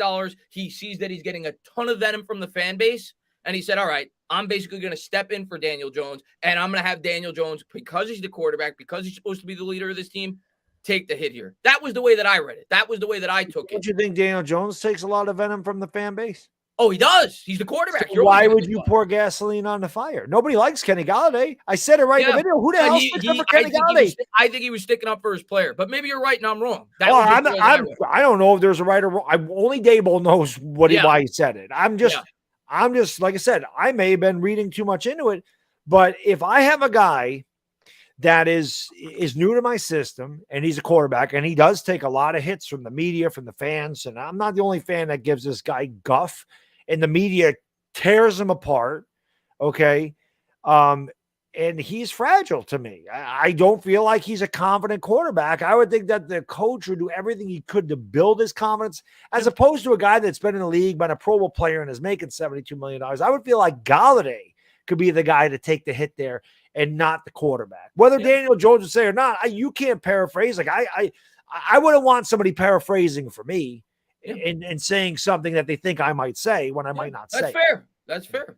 It's possible that he talked to Jones ahead of it. We don't know. We don't know. Again, I may even read it. I found that really interesting because normally the head coach will stick up for the quarterback. Yeah. So it was just a weird, because I didn't think the throw was low at all. The throw was I fine. think that's more why I took umbrage with what he said. I'm like, that throw was The throw was good. fine. Now, we don't know all the specifics. We don't know if Golladay was supposed to be his first. We don't know all the specifics. First read or not, Galladay's got to catch that. And and I want to say this. If he was his first read, that's the right throw, because he had no time. Yeah. Like, you would I go had back. I had no problem with the throw. Yeah, there was a guy on his back right away. So I had no problem with that. Even in earlier, or it was after the fact, when he overthrew Golladay a little bit because the blitz was in his face, and Golladay doesn't lay out and dive. Yeah, I got no problem with Golladay not laying out in a preseason game. Yeah, especially with his injury history. Right. I wasn't going to kill him for that. That was not like, oh my God, you're going to die for that. That was, hey, listen, if Daniel Jones had a half second longer, I think it's a touchdown. But what does bug me, and what I do think bugs Giant fans, and you've seen it in a couple of clips at practice, and you saw it in that game, you saw it at FanFest, Golladay doesn't put effort into his routes. That, I think, bugs fans. And rightfully so. You're supposed to be practicing, getting on the best page with your quarterback. So I will say that. But yes, I agree. In terms of not going full extension for a ball in a preseason game, I'm not going to get on him for that. All right. T, thank you very much. When Daboll said that Barkley was not responsible to pick up the blitz and then throw to Kenny Golladay was low, he sounded subdued, almost depressed. I saw the T. I can't speak on it because I didn't hear it. I saw the quotes. I didn't get a chance to actually hear it in context of what he had to say, but I doubt he was depressed. But maybe that was the vibe that you got. I haven't watched the video yet, but I don't know. Maybe he was just getting annoyed. Maybe he was being asked a ton of questions and it came across that way. I doubt he was depressed though. I hope. Yeah. I didn't hear it. I just read the quote. I saw the quote and I read it. So I don't know how his voice was when he said this. I just read the quote. And I was like, that's interesting because I'm one of the biggest, I'm one of the biggest critics of Daniel Jones. And I certainly thought the ball was where it needed to be. And I'm just a fan. Yeah. I have nothing to do with anything else. I have no allegiance to the Giants. I'm not in their front office. I don't work for the Giants. I don't work for anybody. I work for the state of New York. I'm just a Giants fan for 38 years and very critical of the quarterback. I feel with good reason to be after 3 years of this. I feel like he has a reason to be critical. I have a reason to be critical. I wasn't critical of throw. When the coaches, I'm like, wow. I'm surprised because I thought to myself, that's the first thing I thought of when I read that. I'm like, if I came out of my post game and said the throw to Golladay was low, that was Daniel Jones. I was on Daniel Jones. People would have killed me. You just hate him. You look for any reason to hate on him. That's what I would have got. This is the head coach that said it. Yeah. That's why it was interesting. Yeah. We don't know. The way I read, because Galladay's been getting killed by the fans. Good. And my guess is Daboll sees that and he's trying to stick up for his player. That was the way I read it. And you in this town in New York, you are a highly paid athlete and you don't perform, you will get This is the toughest place to play, man. You got to be. It's the toughest place. It's one of the toughest places to live too. You got to be built differently to be a New Yorker. Anybody who lives in New York understands the hell. And I don't even live in the city. I imagine it's 10 times worse down there. It's got to be rough down there. It's rough up here. I can only imagine what it's like down in the boroughs. Okay, you can ask any New Yorker. Said, Baddog, it's the concrete jungle, man. It is. That's why we are the way we are. It is a constant hustle. It is a constant. You never stop moving around here. You have to. It's different here. So the media, the fans, we expect these guys to perform because New Yorkers in general are very hardworking, blue-collar people that bust their ass day in and day out. And if we do this for the peanuts we're paid, imagine what we feel these guys that make $70 million should be doing. If we have to work extremely hard, going to work 9 to 5, especially in the city, you're battling traffic, you're taking the subway, you're doing all this, gas prices are this high, cost of living's like this, you're not getting paid you to deserve, and you're busting your ass. You get up every morning, that alarm clock goes, and you got to go to work. Every morning, 360, well, maybe not 365 days a year, but all year long, you're going to work. These guys, they get in there in June, they play through January, February maybe, and they got 4 months off. And they get millions and millions and millions of dollars. That's why New Yorkers, that's at least why I feel New Yorkers are critical. Listen, man, New York wants what Joe Judge said when he took the job. They want players to represent the people of the city. Joe Judge did not get that out of the players, but that's what we want. You look at the New York Knicks. We say it all the time. Who are the all-time favorite New York Knicks? What is the all-time, at least in my lifetime, I don't go back to the championship teams. What is the all-time favorite Knicks team? It's the early 90s. Why? The 90s, man. They didn't have superstars outside of Patrick Ewing. Nope. Because they had guys that were lunch pail guys. They had guys that went out there and they fought as hard as they possibly could, and that's what New York fans want. That's exactly it. They want effort, and the Knicks won. They didn't win a championship, but they won games. They were competitive. Yeah. That's what New York fans, and again, not all of them. There are 50 million people that live in New York, so not everybody's like that. But I would say the majority of sports fans, and again, the media as well. The media is like that because they have to get stories, so they try to one up each other because that's their job. Yeah. But to me, like I said, man, I get up every day of my life. I go to work. I do my thing. And if I can do this and I have to go and I have to be really good at what I do, I'm not a quarterback. I don't do that, but I have to be good at my job because if I'm not good at my job, there's somebody else out there that can take my job. A lot more people can take my job than can take Daniel Jones's job, but still there's somebody out there that can take his job. Yeah. Somebody out there could take Kenny Galladay's job. By the way, Baddog, we got 730 people in here. You guys are incredible. Yeah, let's go, baby. Thank you to all you guys. Football's back. If you guys haven't done so, hit that thumbs up, subscribe, ring the bell. More importantly, going over to Baddog Sports. We'll be calling the live game there, doing the show there next week. Yes. I want to address real quick, and then we're going to get to some more of these super chats. I see Tremont Productions in the chat. I think he's been in my chat before. I think he's a Met fan. Chris, you can't be seriously thinking about a rebuilding football team while the Mets are in the middle of a pennant race. Listen, I multitask, okay? I'm a diehard New York Mets fan, and I'm going to be streaming at least 3, if not 4, of the next 4 games in the Braves series. I planned to stream the Phillies series, but I went to the DeGrom game, so I couldn't do that game. And today I was busy during the day. Otherwise, I was going to do that. But I plan on doing a lot more Mets games down the stretch. I am super pumped up about the Mets, but I'm also super pumped up about the Giants. Your closer's intro kicks ass, by the way. What is that? The closer's intro kicks ass. Edwin Diaz, best good. Okay. I like his intro. It's not Mariano Rivera's. Okay, that's what I think it is. But he's not Mariano Rivera. By the way, I want to preface it by saying matter. I am not saying he's as good as Mariano Rivera. We're just talking about songs, okay? I could think a Beatles song is better than a Rolling Stones song, right? We're talking about songs. I think Diaz's intro is better than Enter Sandman. Is that crazy? It fit Mariano to a T because pretty much you're done. Yeah. You're going to sleep. Mariano's coming in. You're out. Incredible. Iconic intro. Exit light. Enter night. The Sandman's coming in. But just leave. Those are good days for the Yankees. We haven't had those in a long freaking time over here. The greatest closer of all time. One of the greatest pitchers of all time. Yes. Mariano Rivera. Not trying to discount him at all. Tons of respect for him. But listen, I'm loving watching the Mets. I love watching them just kick ass. Like I said, I have never had a problem with the Mets. I never had a problem. The Yankees don't make it. I'm rooting for the Mets always. Yeah, I think it's gonna be a fun playoff this year. Dominic says, which team could you see the Giants upsetting this year? Seems like we get at least get one a year. Yeah, we'll probably have one upset. I mean, I'm trying to think. I don't see us beating the Packers. Eagles is the one that I. What is that? The Eagles. Yeah, I could definitely. I'm going to exclude the divisional games because I could always see an upset in a divisional game. Let's see. Let's go over the games that would be upsets. Titans, Ravens, Packers, Colts, and is there another game I'm forgetting about that would be like a huge upset? I don't think so, but maybe there's one. What'd you say? I don't think so. Yeah, let me think. We play the Texans. We play the. Let me look at the Giants schedule real quick. I have to hit the head real quick. You gotta hit the head real quick. I'm gonna look at the Giants schedule real quick. We're excluding divisional games. Let me just see real quick. All right, so Tennessee would be an upset. Carolina's not much of an upset, if at all. I actually think will probably be slightly favored in that game. Bears obviously wouldn't be an upset. Jacksonville, not much of an upset. I don't think it would be an upset. At Seattle's not an upset. Houston's not an upset. Detroit's not an upset. Vikings would be an upset. At Minnesota.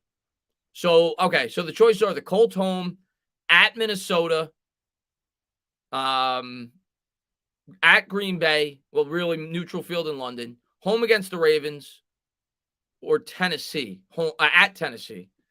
Now, if you ask me which team out of all those is the worst team, I would probably say the team that we are most likely to beat just in terms of personnel, I'd probably say Tennessee. But based off the fact that when we're playing them in the season, a team I think that's going to come out rusty, being that we are not experienced on either side of the ball in terms of the new schemes we're running, I'm not going to pick that game. If I had to pick one game, I think I will go Colts at home because it's late in the year. If we're relatively healthy, I have to think we're going to be a better team week 16 than we will be week 1 because of all the factors I just said.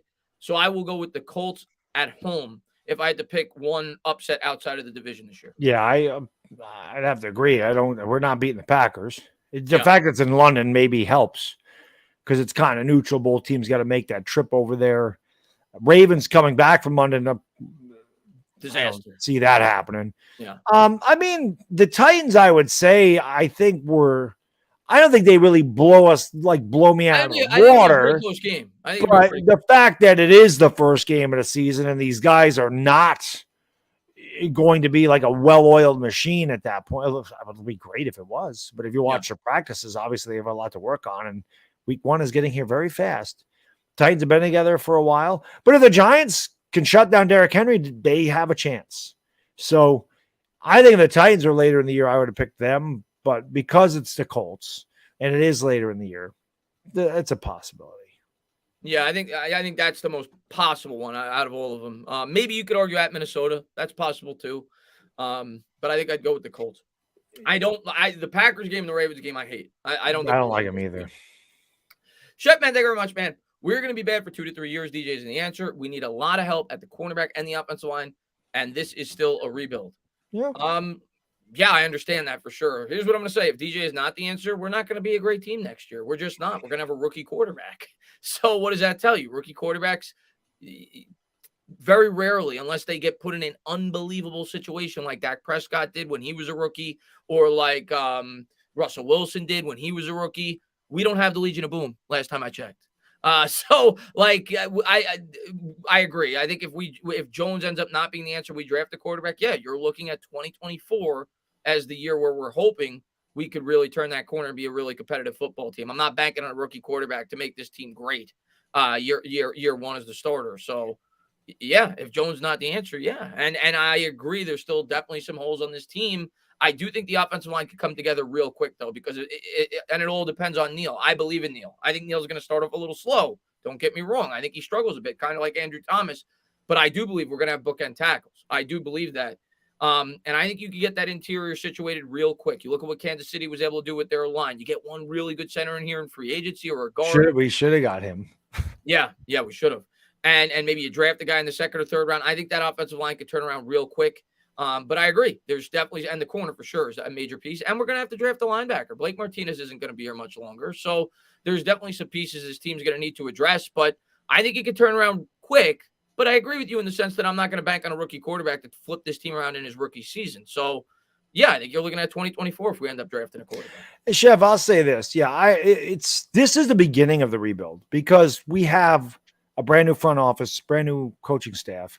And I guess it's not quite the beginning because, we're going to have a new quarterback next year. So maybe next year really begins a rebuild. Maybe they're starting to tear up the foundation right now. I think that's what we're looking at here. Yeah. I think this year we're tearing up the foundation, and next year we start laying the foundation to build. I think it's a bit of both. Like Evan Neal's definitely a part of that foundation. Yeah. But I'm saying they're tearing some of this up. Yeah. And they've put a little bit down, but they're going to really build that foundation next year. I guess what you're looking for, Chef, it'd be nice to surprise some people. But you want to at least see them improve. Like if we're a 5-win team this year, if we're 5-12, next year you'd like to see them be 6-11 or 7-10. And you'd like to see them really start to improve. And then, maybe in year 2, you'd like to see them be 8-9, 9-8, whatever. I mean, I guess that wouldn't be bad, but you want to see the team getting better. You want to see them gelling. You want to know that there's a core of players and that you do have that foundation like we did when Eli Manning started. We kind of had the foundation here. They built the offensive line. They added a Plaxico Burress. They were able to do that. They had a Brandon Jacobs. They added an Ahmad Bradshaw, in the 7th round. Reese hit on some late picks. That certainly helps. That's where you win a lot of these things because you don't build through free agency, you build through the draft. And it's easy to hit on you should be hitting on your first couple of picks. You should be hitting on the first round or the second rounder. But when you make your money is when you find a guy maybe like Darian Beavers, who was drafted in the 6th round. And he turns in, like I mentioned, in the 2nd round, albeit an early right. But I'm saying like you go like the 6th round, if you can get a guy like Darian Beavers or turn into a guy like Pepper Johnson or Jesse Armstead, I'm not saying he's going to be that good, but if you can get a guy that good, that's really how the rebuild happens faster. Victor Cruz was an undrafted guy. Look at how good he ended up being for us. Yeah. So that's where the GMs make their money. But you want to at least see them improve. That's why I got excited in 2020. I thought, my God, we won 6 games, but we were competitive in most of them. Barkley was out all year. Jones was hurt. We added Golladay. They had no practice, no training camp, no preseason games in 2020 with a new regime. Now everything comes back to normal. They added all these guys. They're going to be good. And unfortunately, they were not. Yeah. No. So they took a step back, unfortunately. Yeah. And Nader, man, thank you very much, man. If Jones is winning, so let's say they win 9 or 10 games, they would franchise tag him. The issue is if Barkley plays well, then who would you choose to tag? I think in that situation, Nader, if they feel like they have to keep both, let's say the offense really clicks this year, Barkley looks like vintage Saquon Barkley, I think they end up giving Barkley like a 3-year deal that they could probably get out after 2 years. They're not giving him like a 5-year deal. They're not doing it. But they might give him a 3-year deal where you could get out after 2 years, and maybe they tag Jones in a situation like that. I cannot see them giving lengthy extensions to both of them. I don't see that happening. But I could see a situation like that where maybe you tag Jones if you're not in a situation to draft a quarterback and he plays good enough where you say, well, if he could grow off this, maybe we are willing to give him, a bigger, a 4 or 5 year extension. I could see them giving Barkley like a 3-year deal that you could get out after 2 years. I think that's feasible with some of the cap space that we have. But let's get there first. Let's win the 10 games. Let's see both of those players stay completely healthy for 17 games. Let's see both of those players ball out. And that's a good problem to have, Baddog. So let's get there first, and I'll welcome that problem. Yeah, we'll cross that bridge when we come to it, and hopefully we do come to that bridge. That'd be the best. That would be the best case scenario for the New York Giants, that both Jones and Barkley play well, because if both of those guys play well, we're winning games. We're a winning ball club. I have enough confidence in the defense, even with the question marks in the secondary, that the defense will be good enough to keep us in games. If Jones and Barkley perform well, that means your offense is going to score points, which is something we've struggled to do since Jones has got here pretty much, or at least the last 2 years. I feel like we can definitely be a winning ball club, and then that'll be a nice problem to have. So let's hope that's what happens. Players, obviously production's a major question mark. I think more so for Jones, even though Barkley's production has tailed off the last couple of years. I think it has a lot more to do with the injury. But I think the primary question I have for both those players is health. And I saw Big Dash just say that in the chat. Best ability is availability. Neither one of them display that. Show me you could stay healthy for a full season. Show me that you could produce for a full season, and then we'll talk about it. Yeah. John, man, thank you very much, man. Aloha from the honeymoon. Giants family, stand up. That's awesome, man. I hope you're enjoying your honeymoon. Get back to your wife. Get back to your wife. She's calling you right now. Get back to your wife, John. You're married. What's she going to do? I'm just kidding, John. Congratulations. Enjoy your honeymoon. I had my honeymoon, my God, 15 years ago. Where'd you go for your honeymoon? Disney World. Oh, that's a good spot. I've never been there. I've been there 4 times since, because now my wife wants to go like every year, and so do I. I mean, I'm a big kid. I see Donald Duck. I'm starstruck. Donald Duck. That and Gaston from Aladdin. He's my guy. Like every time that's I go, your guy, Gaston. I'm like, I gotta find him because it's just funny. I remember him saying a couple years ago, I was like, you're my inspiration. He goes, as well, I should be. It's just funny the way they're so in character. But I love Disney World. I'm a big kid, man. I'm a big kid. Yeah. Irish Rover. He says, I think DJ I like DJ rather. Hope he balls out. But I'm a realist. Shane is rebuilding, and I just don't see DJ being part of the Giants' future. Not a hater, just my opinion. And listen, on draft night, you saw my opinion. I prayed I was wrong. I share a similar opinion to you. But could Daniel Jones go out there and become a different quarterback? It can happen. It's happened. Alex Smith, it happened. They still didn't keep Alex Smith long term. But Alex Smith got a much better situation. They got Jim Harbaugh in there. Alex Smith was on his way out of the league. They made the NFC title game the next year. Alex Smith made a Pro Bowl. So it can happen. There are circumstances where it's happened, where things morphed around the quarterback. Of course, the 49ers had the best defense in football that year. That certainly helped out the offense. But I'm with you. Until proven otherwise, I especially due to the fact that they didn't extend him on the 5th-year option and Shane didn't draft him, unless Daniel Jones has a really good year, we're going quarterback hunting. And that's my opinion going into the year. Could he have a really big year? He could. I wouldn't bet my life savings on it. I'll be honest with the Irish Rover. I think 95% of the fan base is in that boat. Like, I know when I am critical of Jones, I was like, you hate him and you don't like him and you're rooting for him to fail, which is just such nonsense, man. If you're a fan, you root for anybody that owns a laundry. I always say, I love when people are the fan police. Like, who the hell gives people the right to tell other people how to root for their team? Like, I would never do that. But I don't like the people that root for the team to lose just to say they were right. Not if we're 2-9 and you're like, I want to lose every game from here on out to get the best draft pick possible. I'm not getting mad at you for that. That's your opinion. I'll root for them to win the rest of the games because that's just the way I am. But I get to a certain point where I don't care if they lose.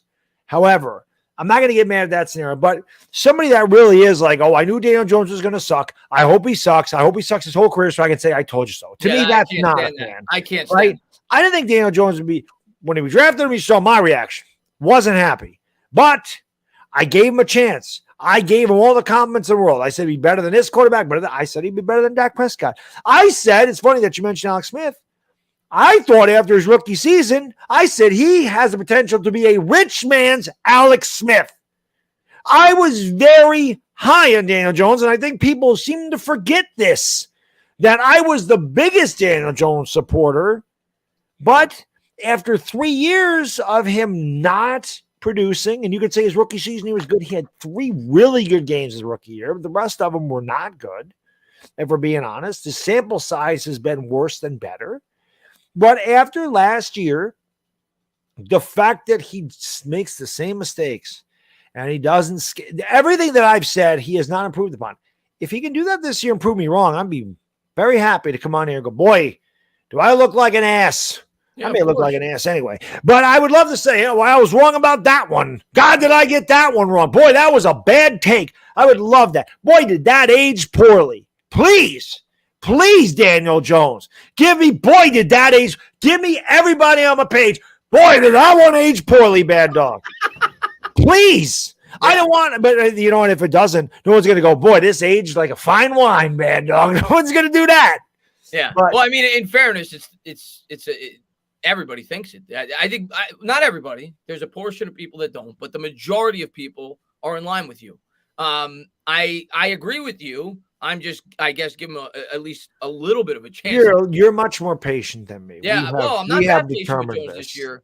I'm not that patient with Jones this year, but I'm going to give him 4 or 5 games in the new offense before I really jump down his throat. But again, see, maybe it's just the way I think. Like when I am critical or talk about a bad performance. The bad dog is this: in terms of the things that we know he has struggled with. If he's fumbling the football, that has nothing to do with the playbook. If he is having trouble reading defenses pre-snap, has very little to do with the playbook. If he is taking way too long to scan his routes, but if his wide receivers and him are not on proper timing, if the offensive line struggles the first 4 or 5 weeks and he has no time to throw, I'm going to say, all right, I'm going to give it at least 4 or 5 weeks. I'm going to see if this could develop as this line hopefully gets better. 4 new pieces on the line. But am I telling people not to get upset if he does things that, yeah, of course. And I am definitely on board with thinking that more than likely he will not be the quarterback. But I want to give him the opportunity. I got no choice but to. So he's the guy, and I want to see how he does this year. Like I said, and in the post game, I think it was the post game, or maybe it was when I was talking about Daboll saying throw low, and I said, "Does anybody catch the ball for Daniel Jones?" Because he had a lot of people drop the damn ball, and he really has.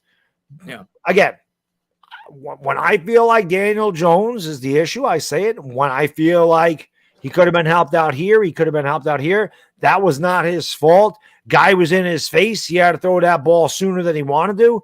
When things like that happen, I'm not blaming him. It is when he has time to scan the field or there's a guy that's open and he hesitates and misses him. That type of thing drives me crazy. I'm like, you have to throw that, Danny. You have to see that, and you got to get rid of it. That's your job. So you got to get better at that. And again, I get concerned because that's an instinct thing. You can't coach instincts. You either have it or you don't. And I mentioned before, if you put Jalen Hurts' instincts with Daniel Jones' physical talent, you'd have a damn good quarterback. Yeah. Hurts has good instincts. He's a shitty quarterback. I'm sorry. Daniel Jones is a good quarterback when it comes to passing. His instincts are just not good.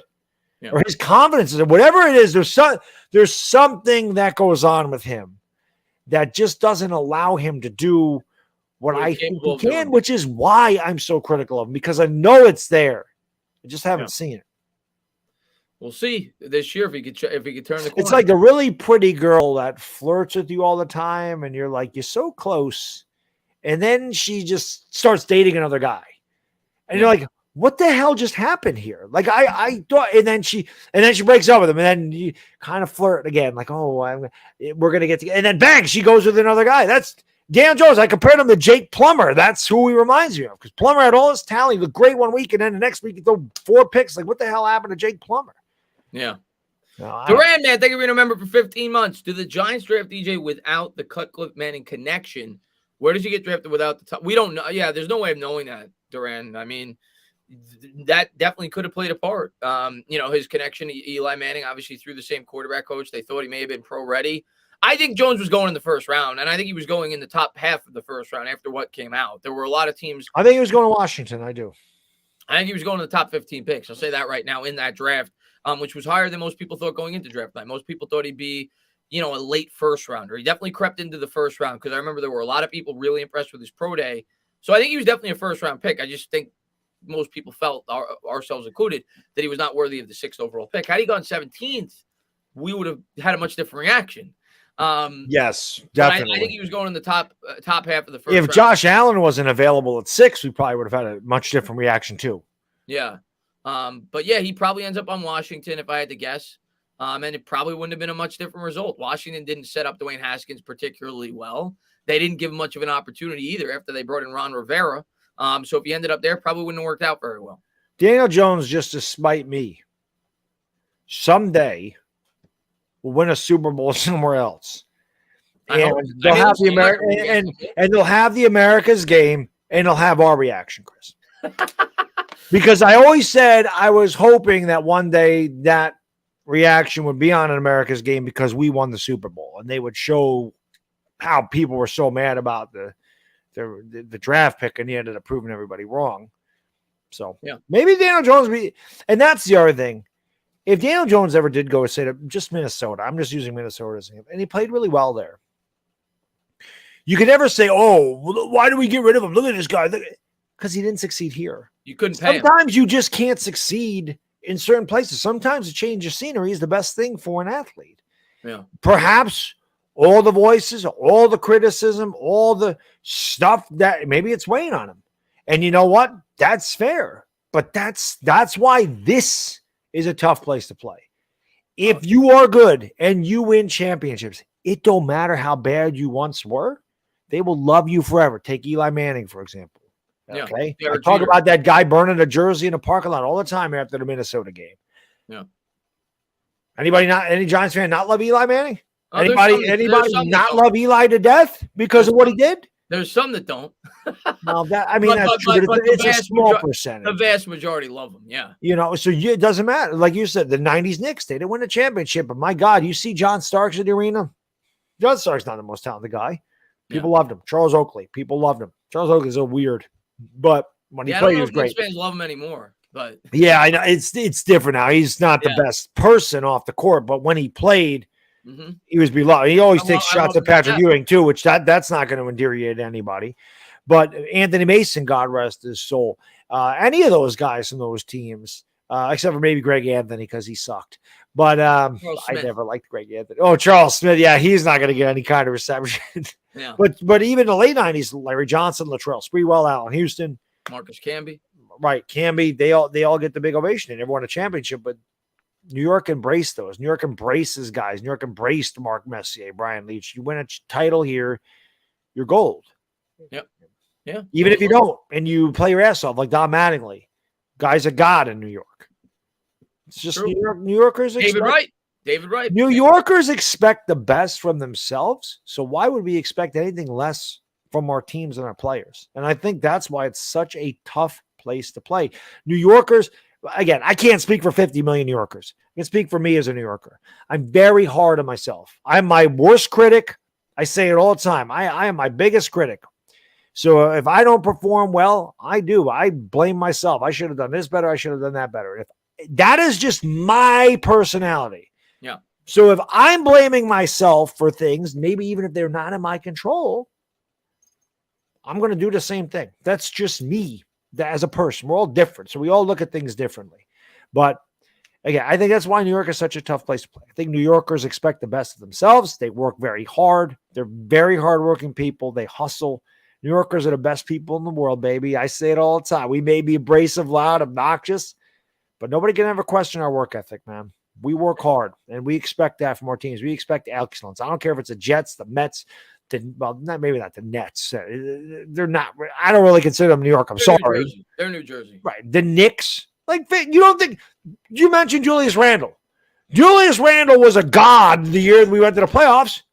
Last year, what the hell happened? Joe Judge. Like that. Joe Judge, same thing. In a New York minute. Yeah. That's where the saying comes from. Eli That's Manning, how fast things change Eli here. Manning was hated by the fan base even after he won his first Super Bowl Right. for a period of time. In a New York minute. Yeah. It's different here. And Benjamin, thank you very much. He says, what up, gents? Dodgers lose to KC and their 12-game win streak is now over. You guys are still incredible. You have a chance to break the all-time win record. I can't wait for the next 2 weekends, Bad Dog. XXX content equals fire. Whatever happened to sports pervert? Let's go. I think I've seen him every now and again. Let's go, Rams. No pineapple on pizza. Dominic, yeah, no pineapple on pizza, Benjamin. Absolutely not. Yes, Benjamin. That'll be fun. Next weekend will be a lot of fun. A 24-hour stream is always a lot of fun. I love it. It's a tough thing to do, but it's always for a good cause, and I always have a blast with the chat. I just love being able to just talk about whatever for 24 hours. Sports, complete nonsense, which it always ends up being, but it's a lot of fun. And Benjamin, man, thank you very much, man, for always being such a great supporter on both of our channels. The Yeah, Best he's a man. Giants fan. Bryce Young is my dream quarterback next year. I don't know who my dream quarterback is next year. I have to wait a year and see how these guys play this year. I don't want to judge, obviously everybody's going to have their favorites right now. If you ask me, I'd say Stroud, but I don't know who my dream quarterback. Hopefully my dream quarterback next year is Daniel Jones. Hopefully that's who it is. But if we go out there and have to draft a quarterback, I want to wait to see, how they play this year and get a real opportunity, to watch guys break down the film and analyze what they have to say and see what they do in certain situations and see what the Giants coaching staff feels in terms of how they'll fit the offense. But I'll tell you the characteristics for me for a dream quarterback. I want a guy that is big, tall, could stand in the pocket, could take hits, capable of running when plays break down, has a huge arm. I want the New York Giants, if they're drafting a quarterback, to swing for, and of course, being able to cerebral. Yeah. I want this cerebral on my quarterback. But my dream quarterback is a guy with an immense ceiling. If you're going to spend a high draft pick on a quarterback, swing for the fences. Don't play for a single or double. Go for a grand slam. If you miss, you miss. But that's what I want. If they're going to be taking a quarterback early first round, swing for the fences. Yeah, my dream quarterback comes out of the draft in 2024, so probably not going to get him. That's Caleb Williams. He's everything you mentioned. Yeah. He's big. He's strong. He's fast as hell. He can run. He's got a rocket for an arm. And the game against Kansas is a true freshman. Oklahoma was stopped on 4th and 1 against freaking Kansas. They're going to lose the game to Kansas. 4th and 1 midfield, stopped. Running back was stopped. Caleb Williams said, nope, ripped the ball out of the running back's hands and got the first down himself. As soon as the running back started to get pushed back, he ripped the ball out of his hands. And I said, that is one of the highest football IQ plays I've ever seen. And that kid is 18 years old. Yeah. That's my guy, but he's at USC now, but he was an Oklahoma guy. So we'll say that. So it is. Pandemonium says, after 4 years, if you guys want to know who DJ is, look at his numbers when throwing to Shep. I've not seen his numbers when throwing to Shep. But I don't know how you could. I mean, I can't come to the conclusion on who a quarterback is just based off how he throws when he throws to one receiver. I don't know what his numbers are. I can tell you what Daniel Jones's numbers are the last 2 years. He's thrown 21 touchdowns in 2 years combined. And he has, and I'm not blaming it all on Daniel Jones. I think I've been as fair with Daniel Jones as I possibly could be. That's just my opinion. Maybe some people disagree with that. The guy has won. He won 3 games his rookie year. He won what? I don't even know. 5 games. Because he got hurt, right? Yeah, it was 5 games his second year. I don't know if he won I can't remember. Colt McCoy won the game in Seattle. So. Yeah, so 5 games is his second year, and last year he won 5. He won right? 4. 4. Yeah, because we won 4. We didn't win. Right. So you're talking 12 games he's won in 3 years, and I'm not putting that all on him. Some of it definitely has to do with the surrounding talent on this roster. But team sucks. But the fact of the matter is, if he doesn't have a winning record this year, regardless, you can't extend that quarterback. You can't do it with what quarterbacks make. So I don't care what his numbers are when he throws to Shep. I don't care what his numbers are when he throws to Golladay. I don't care. Are we winning football games? And if we're not, how do you justify, say we win 5 games this year, how do you justify paying a quarterback who has 17 wins to his name over his first 4 years a big contract? Because that's what it's going to be. You're not going to be able to extend him on a rookie salary. So how do you do that? You can't. You move on. Yeah, to me, it's tough. I mean, Shepard's not going to be here next year. So why? I mean, if he's good with him, I don't know. I just, like Chris said, I don't know how. We need results. I don't know how one receiver makes a difference. It's just we haven't been good. And I hope we get him. I hope he's incredible this year. I hope he wins 17 games. Gary, man, thank you very much. Lamar Jackson could be a free agent next year. I don't see that happening. I really don't. I think, I mean, if he gets hurt, he could be. But at that point, do I want to sign him? I think if he stays healthy and has a good year this year, Baltimore's keeping him. I think so push too. But to keep him. It's hard to get a guy. And I'm going to tell you what, Baddog, if Lamar Jackson ever hit free agency, I'd have questions as to why. Because how many teams, tell me one team, with a quarterback that's as accomplished as Lamar Jackson in the prime of his career, we're not talking about Russell Wilson, who's 35 or however old he is, how many teams move off that quarterback? I can't think of one circumstance. The Texans. Well, yeah. But no, there's obvious reasons. But that's what you're talking about. Yeah, that's why? Understandable. So if the Ravens were to let him hit free agency, if I'm a GM, I'm at least asking myself why. Because they obviously didn't feel he was worth $50 million. So, but I don't see it happening. I don't think he's going to hit free agency. I think the Ravens are going to extend him if he has a good year. And if he remains healthy this year, which if he does remain healthy, I think he will have a good year. So I think he'll remain on with the Ravens. I do not think he'll be hitting free agency. Tuto, my man, he says, massive salute day to Tana and Baddog and all Italian Dire Giants fans in the chat and in America. Thank you so much, Tuto, man. Always appreciate it when you stop in. Grazie, paesano. Grazie. He's in every Giants YouTuber's chat. He is. He supports everybody. He's the man and Tuto, man. Thanks for the love from Italy, man. We appreciate it. The man, the myth, the legend.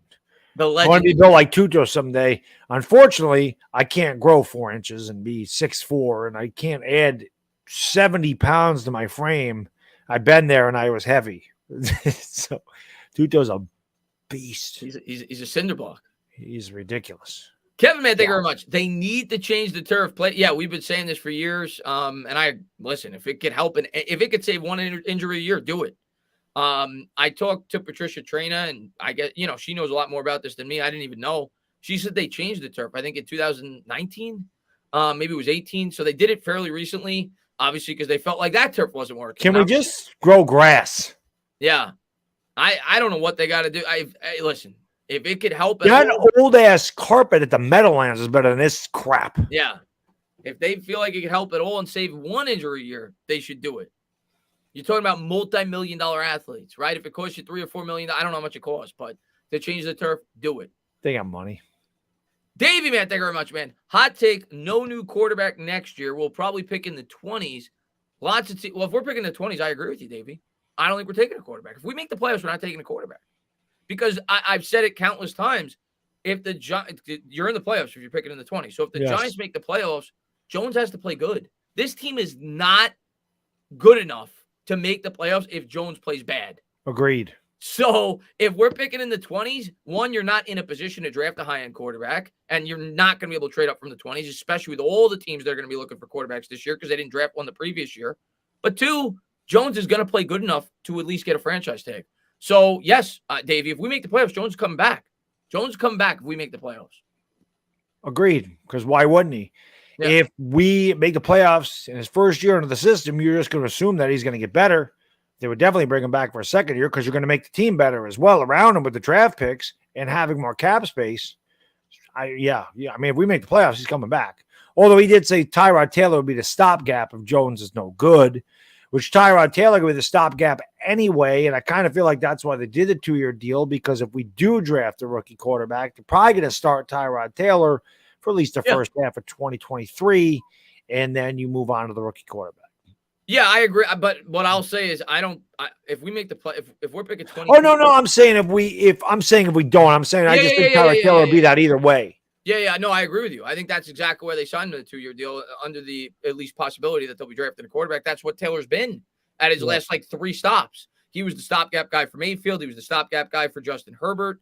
That's kind of what he's been. So I agree. I think that's going to be his role if the Giants do draft a quarterback. I think they'll start. I think the plan will be probably to start for 4 or 5 games. Maybe it doesn't last that long, but I think that'll be the plan if we draft a rookie quarterback. Tudo, man, thank you very much, man. Please book our second win of the season against a much stronger team. We were a plus 350 underdog. We haven't had any days off for the season. Hard work always pays off. Tudo with a huge upset in rugby. There is no substitute for hard work. There's none. You work hard, you get results. You make excuses, you don't get results. That's just a fact. It's a fact of life. That's why I love Tuto. If anybody works harder than me, it's that guy. For sure. Independent man, thank you very much. He says, I know Neil is a rookie and all have issues, but I was giddy about Neil. Get ahead of his receiver for a block. Yeah, so was I. Yeah, Slayton, when he went out there and led block. Yeah, that was pretty awesome. Yeah, how many games before he shows out? Yeah, I mean, listen, I don't know if you were in the live stream. I don't think you were, because I think I remember you coming into the live stream and you said you missed the first half. I was really happy when I saw that. I was really excited when I saw Evan Neal get out in front of him. And Darius Slayton actually retweeted that, and he said, this is what it's like running behind a fire truck. And that's exactly what it was like. Seeing him move the way that he does was really impressive. And Michael Irvin actually came out, I think it was 2 days ago. At least when I saw it on Twitter, it was 2 days ago. And he talked about it because I guess he worked out with Evan Neal this past year. He said he has never seen an offensive lineman as big as Evan Neal able to move the way that he does. He says he's also an incredibly hard worker, a really intelligent football player. And he's just hammering home what I think. I think Evan Neal is going to be really good for them. So that's what New Yorkers want. That's what New Yorkers want. That's what New Yorkers want. But I'll say this too. Evan Neal. Oh, you say you're going to give Daniel Jones 4 or 5 games for you, whatever. Yeah. He's been here 4 years. See, I'm not giving him the leash. 3 years. Evan Neal. Well, this is his 4th year. Yeah. So 3 years, whatever. Yeah. He's been here a long time. Evan Neal's a rookie. I will give him a 4 or 5 game cushion before I'm like, you need to start improving now. But I know he's going to have growing pains. He's a rookie. I'm going to give a rookie a break. It's a massive adjustment going from college to the NFL. But after 3 full seasons, I can't have that long of a leash. Of course. Yeah. My leash on Neal, I mean, obviously, I want to see him get better over the course of the year. I think he'll be a finished product. That guy is going to be a beast. Yeah, he may struggle this year, though. It's completely possible. Andrew Thomas struggled his rookie year. He showed signs of getting better over the second half, but he still struggled. Yeah. He wasn't near a finished product. So as long as I see growth from Evan Neal over the second half of the season, I'm completely fine with that. Yeah. The tackle position is, you could point to Rashawn Slater, but not everybody's Rashawn Slater. Not everybody's going to come into the league and be an immediate impact player at that position. It's one of the toughest positions to transition into the NFL. I can't give you a week where it's just going to snap and everything's going to click, but hopefully it's week 1. He could have been ours. What is that? He could have been ours. Yeah, he could have been. But I think he will get better. And I'll say this: I think over the second half of the season, you're going to see good line play from Evan Neal. I don't think he'll be a finished product, but I think you'll see a much better football player. Over Los Angeles be stealing our players: Justin Herbert, Rashawn Slater, stealing all our stuff. We wouldn't have Evan Neal though if we had Slater. So hopefully Neal ends up better. But Rashawn Slater's. Oh, maybe we would have. Oh no, he's an outside tackle. Right? We would have had something else though. Yeah. Mike, man, thank you very much, man. Daboll depressed over all the injuries. Oh, is that what it was? Oh, that was the context of the interview when the guy said that early. I think it was T that said earlier that. Okay, yeah. I mean, yeah, I can understand it. We've had a slew of injuries the last couple of days at important positions. The offensive line has been really banged up, and now you got Shane Lemieux go down. Azudu looked like he's got a lot to work on. Of course, McKeithen, I think, is out for the year. So the offensive line has been really banged up. Gano had to retire. Gono, or however it's pronounced, Matt Gono, who's going to be the swing tackle. So it's eerily similar to last year. Not so much the starters outside of Lemieux, and hopefully he's back week 1. We don't know. I don't think it's going to be near season ending, but he may not start the season. We'll have to wait and see. But yeah, I mean, if you're Daboll, you're looking at this and you're saying, oh my God, this offensive line already has had a ton of injuries. Yeah, it sucks. I mean, the injuries suck. It is depressing. It's just because it's out of your control. So it sucks. It sucks for any team. A lot of teams deal with them. Yeah, we're going to have to overcome it. Door Gunner, Commanders fan here. Love watching this. We appreciate that. Thank you, sir.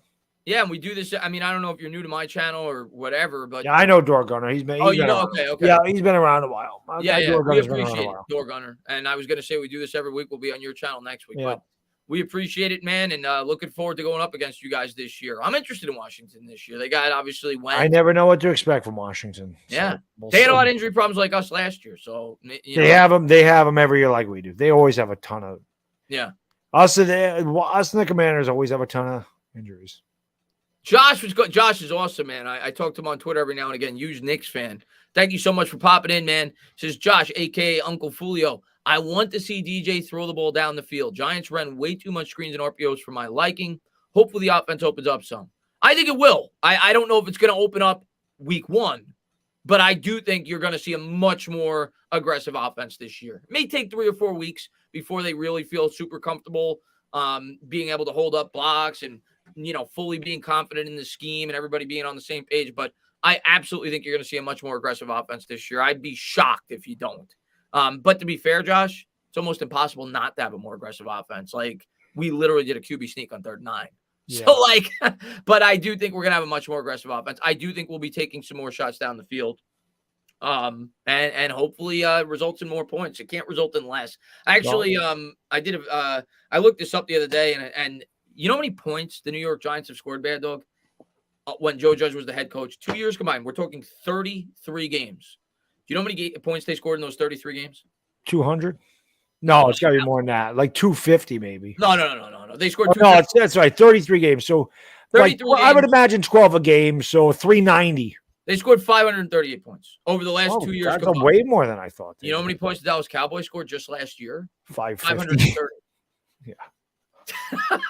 So the Dallas Cowboys. Well, I said that the Cowboys scored 57 against the Eagles. Now I remember doing a video saying the Cowboys scored more points against the Eagles than we scored in the month of December. I do remember doing that. Yeah. But it just our offense can't. We ranked 31st in the NFL the last 2 years combined, and I would imagine if you rank 31st, you rank 32nd if you combine the 2 years. So it was a disaster. I think it'll be better this year. 2 things about that, Josh. First and foremost, Jones has to have time to locate guys down the field. That's first things first. Secondly, he has to look downfield because we saw it. I didn't see it initially, but I had like 3 or 4 people send me that bad dog. Look at this misread. Colin Johnson sticks the hand up. He's wide open down the sideline. DJ checks it down. Those 2 things got to happen. I'm not saying that they won't call plays. And I said that about Garrett and all this stuff last year, and they say Daniel Jones never has time. Daniel Jones just has to throw the ball out. Jason Garrett only calls 3-yard outs. And that's probably true. He probably did have a lot to do with that. But I always sit there and go, how do you know that there's not guys down the field? Unless you're scanning the entire field, we can't see what's on television. You can't see the whole field unless you're there or they replay it. So I'm like, maybe there is receivers downfield and he just doesn't take the shot. I don't know. I mean, I just can only see what Fox I think he's going to take it this year because I think Daboll's he's going to make him take it. I hope he does. I have no problem with being aggressive and turning the ball over. And what I will say is Jones was actually the opposite of what I thought he would be in his rookie year because the book that we heard, everybody said Alex Smith, cerebral quarterback. I expected a guy that's not going to take a lot of shots, and he did. He had times he pissed me off because he was but he was a rookie, so it didn't piss me off too much. But he was too aggressive a lot of the times in his rookie year. I think you're going to get back to that. What we have to hope as fans is it doesn't go back to the turnover. Just read a pandemonium super chat. Let me read it. Bad Dog. Let's say you get an accounting job at MetLife. Okay, we'll start there. You got an accounting. You're in trouble if I get the accounting job, but okay. Mara comes to you and tells you to fix the budget. I got it. With an expensive report, salary, wages, in and out of Coke sales, miscellaneous trips to Poppy Cookers by Davy G. How do you fix it? Well, I can tell you this, Pandemonium. If I'm in the accounting department, there's going to be a lot of expense for Coca-Cola. I can tell you that. Well, the first thing that I love, by the way, we got rid of the Pepsi under this scenario. Yes, we did get rid of that. Because medium Pepsi last year. That would be the first, right. That'd be the first thing, Pandemonium, we would be changing to Coke products, not Pepsi. That's the first thing we would do. As far as poppycockers goes, I mean, that's a business trip. We can write that off. We can write that off as business lunches, business dinners. You know, you don't need to do much. You just go in there, you know, and you're like, oh, what do you think about this guy? And you say, yeah, I kind of like him. Maybe we should do this. Okay, you talk for 2 minutes. Business lunch, you write it off. It's a tax write-off. That's how you fix it. You just write that stuff off. It's really that good. Problem is, I'm not an accountant. I just work in the budget department. I do budgets. I'm not an accountant. Different story. But that's the way I fix it. You can always write off business dinners. So write them off. That's how I get rid of it. And I would definitely make sure that I went to Dom's Poppycockers to check it out myself, because maybe we could have the draft there. You know, maybe we could set up quarters. We could set up draft quarters of poppycockers. That'd be cool next year if we could somehow organize a live show at a location together. That'd be cool. I'd like to do that. That would be pretty. That actually would be pretty cool. You get some people to show up from the channel. You do a live show. That actually would be pretty cool. Maybe you rent out a bar. I don't know. It'd be cool. That would be pretty cool. And Lou, man, hey Chris, did I? Sorry, Dad, if I did. If he's in the chat, well, I'm not even going to look now because there's 700 people in here right now. But when I do the Mets stream tomorrow, I'm sure he'll be in there. Sometimes when I actually block somebody by accident too when I was scanning through the chat. So sometimes when I use my finger on the phone, I do something by accident. That was cold. But I appreciate you for letting me know, Lou. I'll get him the wrench back tomorrow. But yeah, that was not on purpose. Mike, man, thank you very much. Go watch the video. The writer has an agenda. I think it's pertaining to, I don't remember what we said at the time. Maybe he's talking about the DJ thing that we were talking about when you said that what Daboll had. I don't know. I don't know what he's talking about, unfortunately. About Daboll saying he threw the ball low? Again, I just go by the quote, man. I even say in the video that maybe it's taken out of context. You never know. Again, when I do videos, I can only report on what I'm not in the locker room. I can't give you that. I don't know. And if I was, I couldn't give you that either because they'd fire me. But I can only go by what I read, what is said in quotes, that's really it, or what I see when I'm watching a game. But maybe the writer does have an agenda. Everybody has an agenda. Everybody, right? So maybe he does. Maybe he's got it out for Daboll. Maybe he wants to be the guy that's just trying to cause problems. Maybe he wants Daniel Jones. I don't know. I feel like all New York writers have an agenda because, like I said, they're all trying to get a story over one another. Yeah. They all want to break something big because how many media personnel are in New York? How are you selling a story? There's a lot of competition there. Yeah. So I don't know. Maybe he does, but if you're talking about that, things get taken out of context all the time. Right. Does, of course. Everything gets taken out of context. Things I say, things you say, things other content creators say. Yeah. Is what it is. People have their agendas. They want to display things the way they want to. If they want to make you look bad, like you said, whether it's a content creator, whether it's a football player, they're going to spin it their way. So exactly that happens all the time. Everybody will take bits and pieces out of what you say. Yeah. To make it seem like something it's not. That's life. That's life. Frankie Sinatra, baby. You mind I gotta buy my scotch soon. But Tuto, thank you very much, man. New York Giants 11-6 next season. And we say from your lips to God's ears. From your lips to God's ears. I'm praying. And then Pandemonium doubles down. He says, sorry to tell you guys, nothing to sorry about. I'll be ecstatic.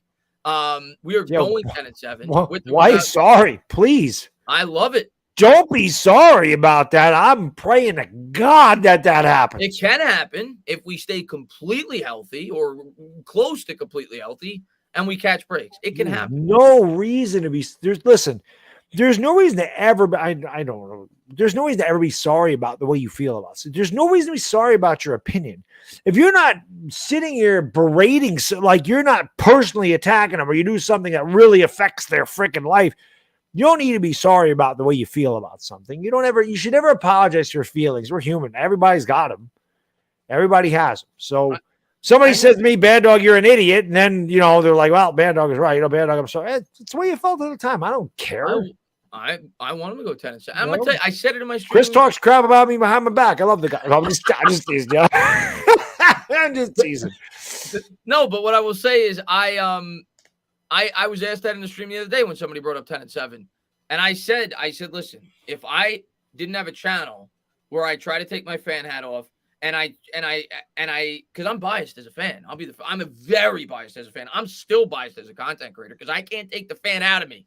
But I try to be as unbiased as I possibly can, especially the longer I'm on YouTube. Because at the end of the day, I think the majority of Giants fans want an honest opinion. They want an honest take. They don't want an over the top fan opinion. So I try to give you guys as close to an honest opinion as I can. I do too, but again, I am definitely not a content creator. I'd be pandemonium. Yeah, I'd be like, yeah, I am definitely an emotional guy. I say it all. I wear my heart on my sleeve. I do. That's just the way. There is no difference between me on this screen and me in person. You can ask Chris. Chris met me in person. Bones met me in person. He goes, Baddog's the same exact guy on YouTube as he is in person. I am the same guy. Yeah. I mean, I went off on Pat Shermer's ass in that game. I'm no different. Yeah. No joke. I literally had to hold Baddog back. We almost got a straight chance because he was going to run onto the field to beat up Pat Shermer. I don't think I'd go that far, but he got an earful. Remember when he used all of his timeouts at 5 minutes ago in the fourth quarter? He got an earful. What are you doing? Horrible with the timeout usage that game. Oh, it was so bad. And then Joe Judge said, "I'm going to one up you, buddy. Watch this." That might have been Shermer's worst game in terms of the timeout usage, and he had several games where it was bad. That was so bad. That boy Tyler, man, thank you very much. Roquan Smith trade. Yeah, I've seen people bring this up. I don't even know what the guy's market would be. I would assume it would probably be at least a second-round pick. He's a former top 10 pick. His PFF grade, and again, I don't go by PFF, but I don't get to watch the guy every week. I liked him a lot as a prospect coming in, but his PFF grade was actually really underwhelming last year. But I don't. Yes, I'd be open to a trade for Roquan Smith, right? That's a big weakness of ours.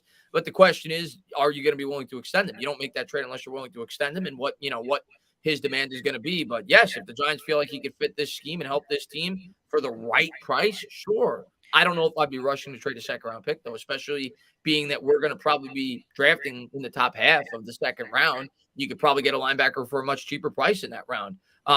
So it depends on the price for me with Roquan Smith.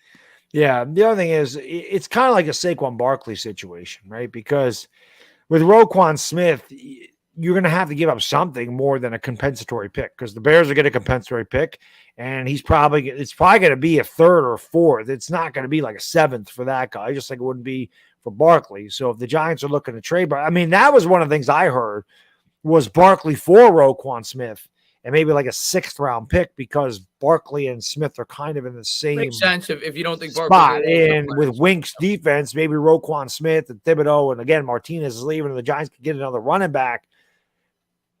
Something like that.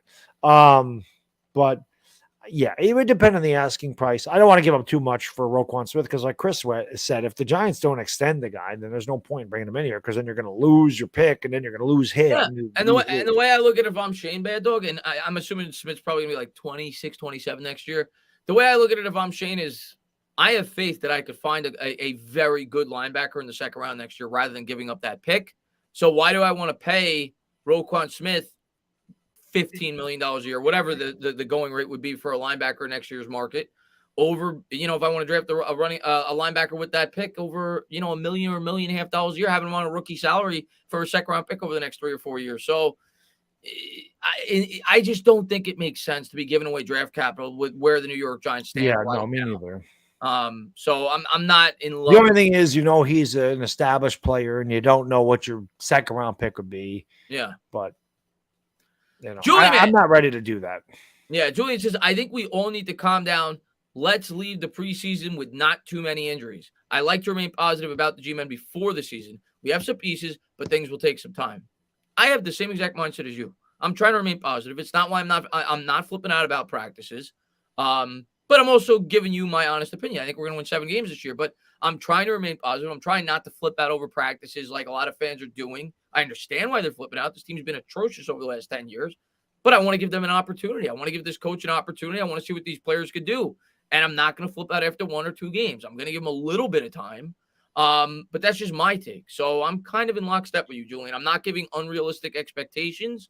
And I'm going to give them at least a little bit of time to see what this team could be this year. See, I guess for me, it's been years. I'm not just looking at, oh, it's practice and this and that. I'm looking at a guy who's been under center for 3 years and still has the same issues that he had when he was a rookie. So again, people can say you're flipping out over practice, you're making too big of a deal about it, and maybe I am. Again, this is just the way I'm built. This is the way I am as a fan, as a person. My wife will tell you, listen, I blow stupid things out of proportion. I'll knock over a freaking soda bottle, and I'll get mad at myself for knocking over the soda bottle. That's, again, I'm my own harshest critic. So it's just the way I am. But at the same time, I am not an excuse guy. I don't like to say, oh, it's this. And flipping out because I said the guy had a bad practice and talked about how bad the practice was. I don't think it's flipping out. I just think it's, hey, this is what happened. This is how I feel about it. Do better. Yeah. I want to believe this team will be really good. I go in every week with a positive mind frame. We can win this game. That's the way I go into it. Before the game, maybe not. But game day, I wake up, I feel like we're going to win.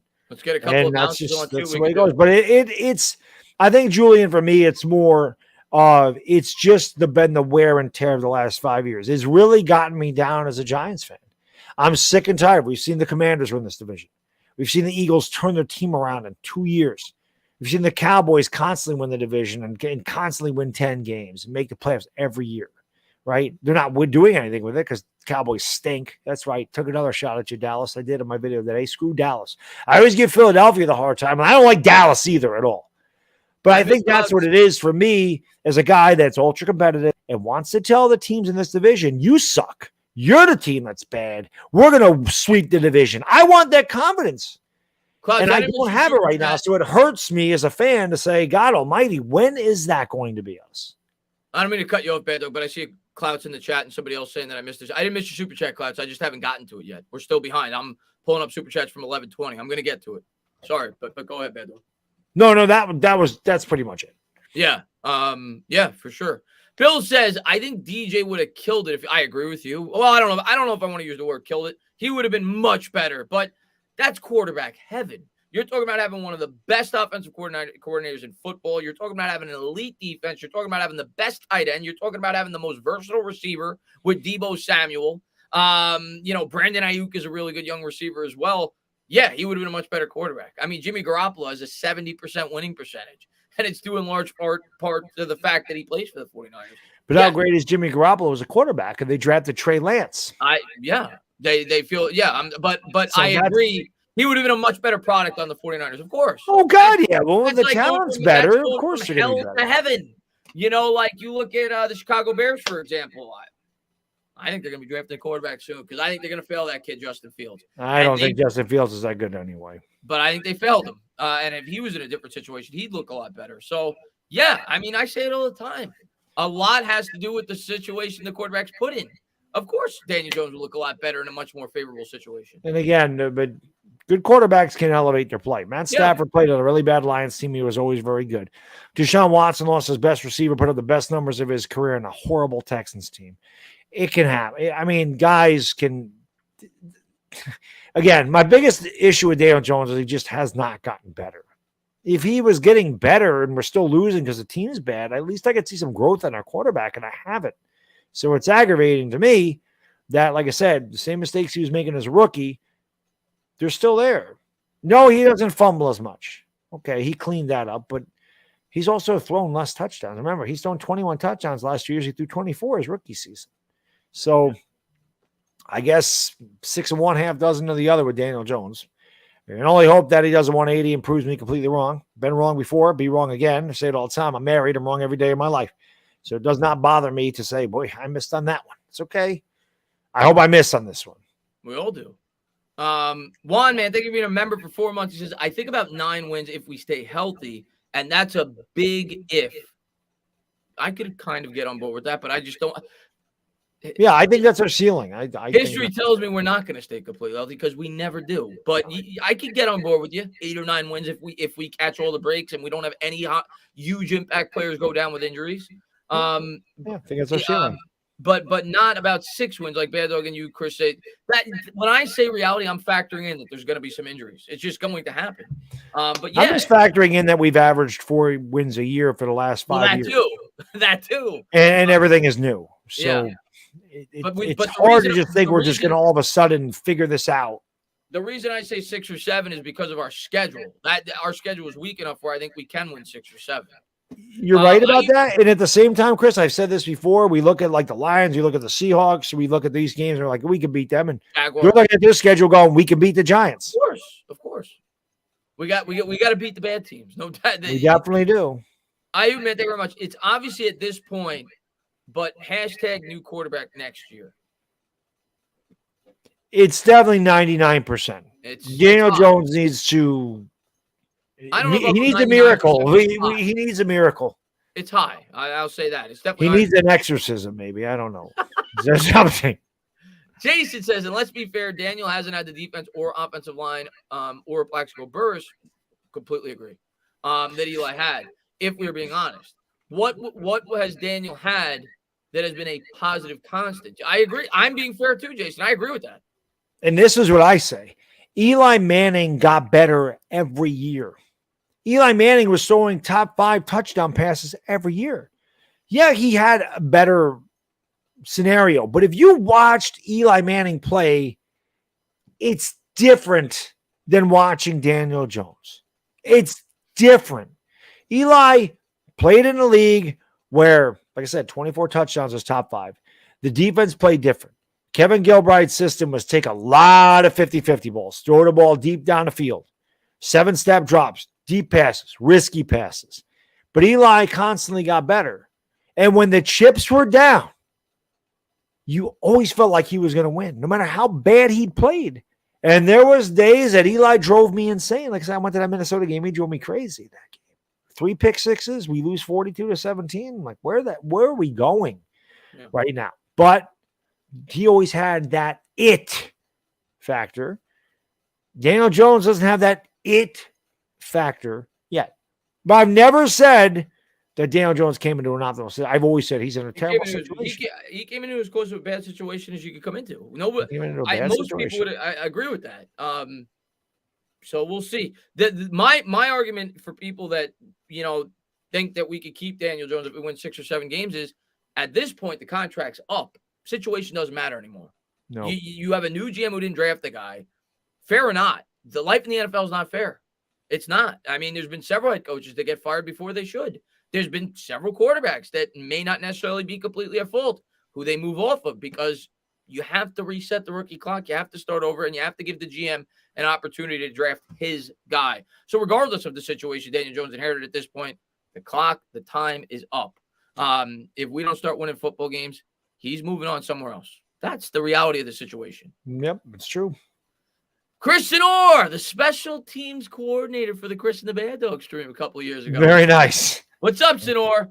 Even though it's irrelevant, it's sad to see Jones fail. He's a cool guy. He's quiet and to himself, what you really wanted a quarterback outside of football. I agree. I mean, he seems like a great guy. He's a hard worker. I'm rooting my ass off for him. I'm going to tell you right now, but Daniel Jones is one of my favorite players on the team. I'm not saying I think he's one of the best, but I'm rooting my ass off for the guy. I want the guy to be great this year. And he does seem like a hard worker from everything that you hear, from every head coach that's been here. But it's a results-driven business. Period. You can't businesses. You can't let emotion dictate your decision if you're the general manager. That's the case in life. Yeah. That's the case in life. You're not doing your job, man. Emotionally, you and your business is losing money, man. You got to make a change. It does suck. Daniel Jones does seem like a good kid. I've never had anything bad to say about him as a person. He just doesn't perform in the field. And that's all I can judge him on. I don't hang out with him. I don't play beer pong with him. I'm not going to the club with him. And I'm not doing that stuff. So I do think Daniel Jones works hard. But at the end of the day, hard work takes you so far and talent takes you the rest of the way. And you can do it reverse. At the end of the day, talent will take you only so far. Hard work's going to take you the rest of the way. Unfortunately, Daniel Jones just hasn't put that all together. All we can hope for as Giants fans is, like I said, somehow the light bulb goes off. He's got one more year to do it. That happens this year. He's got one more year to do it. And the thing is, now he's got more pressure than ever. Yeah. How does he handle that? Yeah. I always say to people like, oh, the fans need to support him and they need to do this and they need to do that because he's failing because everybody else is talking. You're a professional athlete. You can't let those outside voices bother you. That's your job. It's a tough job. That's why you get paid tens, hundreds of millions of dollars. Tune that stuff out. Yeah. So, like I said, I don't dislike Daniel Jones. I just dislike the results. That's really what it is. Listen, Lawrence Taylor was not a saint off the field. He had a lot of issues. Still does. Come Sunday, man, that dude was killing it. And that's all I cared about as a fan. I'm not having dinner with Lawrence Taylor. I would like to someday. I would love but I'm not until LT invites me to his house for dinner. I'm not having dinner with LT. So all I saw was what I saw on Sunday, and I'm like, God almighty, I love watching this guy play. I want Daniel Jones to give it. And he's, like I said, he's teased those games where it's like, my God, look at what he can do. The Saints game. I'm like, look at what is there. Right. You don't need to throw 400 yards every game, but where is close to this on a consistent basis? Why is it just like he's like flatlining, beep, he's way up there, and then he goes right back down? He's like a stock market. He's like way up, way down. Yeah. The inconsistency drives me crazy. Hopefully we get more consistency this year. That's all we can hope for. Benjamin Manny says, I hate saying this, but KP plus Max graduating high school is a much higher probability than DJ being your quarterback next year. I hate saying it. Brandon Rodgers still eats his own burgers. By the way, Tatis is a clown. Hashtag strippers. Benjamin, KP did graduate already. I don't know what's up with Max, but. As far as your comment about Tatis, I'm glad he did what he did. Well, I mean, I'm not glad, but I'm not upset about it as a Mets fan because, obviously the Padres are going to be one of our main competitors. So it was good news for the Mets. I don't know what the hell he's doing. Clouds, my man. And there you go. I got to you, Clouds. He says, what's up, handsome gents? I'm going to be honest. I'm ready to dump. Maybe he's handsome. I don't know what the I'm ready to dump Kenny's, of course, talking about Kenny Golladay, Kenny's contract. Ridley next year. I'm hyped for the 24-hour stream. You can't wait for your 24-hour stream in a couple of weeks. Saturday. Or Saturday this week. Yeah. So, yeah, man. A couple weeks I'll be in Cooperstown, but this week, yeah. It's for a good cause. Like I said, you know what, Clouds? I've been really, I always loved doing it because, again, when I started doing those, I was like, if I'm going to do them, why don't we do something for a cause? Why don't we make it for something? And I feel like I've done a lot of good charities, but I'm really excited to do it for the Wounded Warriors Project. A lot of things I do are for children, Make-A-Wish, Ronald McDonald House, St. Jude's, because obviously, I'm a father, right? I love kids and they're the future, and those poor kids, those kids that have certain things that are out of their control and they're less fortunate. Anything I can do to help them. Sam, right? Wasn't the Make-A-Wish thing? Yeah, Make-A-Wish, yeah. Right. So I love seeing things like that. Like Sam got to live out his dream. Sam's a big thing for the Giants now. I love seeing that. Like that. I've gotten to meet Sam twice now in person, and I was starstruck. Yeah. It warms my heart to see kids get to live out their dream. But the Wounded Warriors Project is near and dear to my heart. I know a lot of people in the military. A lot of my relatives are in the military. My dad served in the military, okay?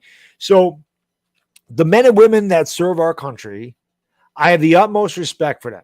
I always know people like, oh, I love what you guys do on YouTube, and I love your content. I'm nothing. I'm a content creator. These guys and women that go out and protect our country, protect our rights, and allow me to have this platform, allow me to go to work every day, allow me to do the things that I do in my everyday life because they're willing to put their life on the line to allow me to have my freedoms. They don't give enough credit. They are the heroes of this country. The men and women that serve this country are absolute heroes, always, and they don't get enough credit. So I am pumped to do this. It's a long time coming. I should have done this a while ago, but I'm excited. This is one of the most excited most excited I've been for a 24-hour stream because I just, like I said, I don't feel like they get enough credit. And I have the utmost respect to anybody that serves or has served in this country. And if you're in the chat and you serve or have served, thank you for your service.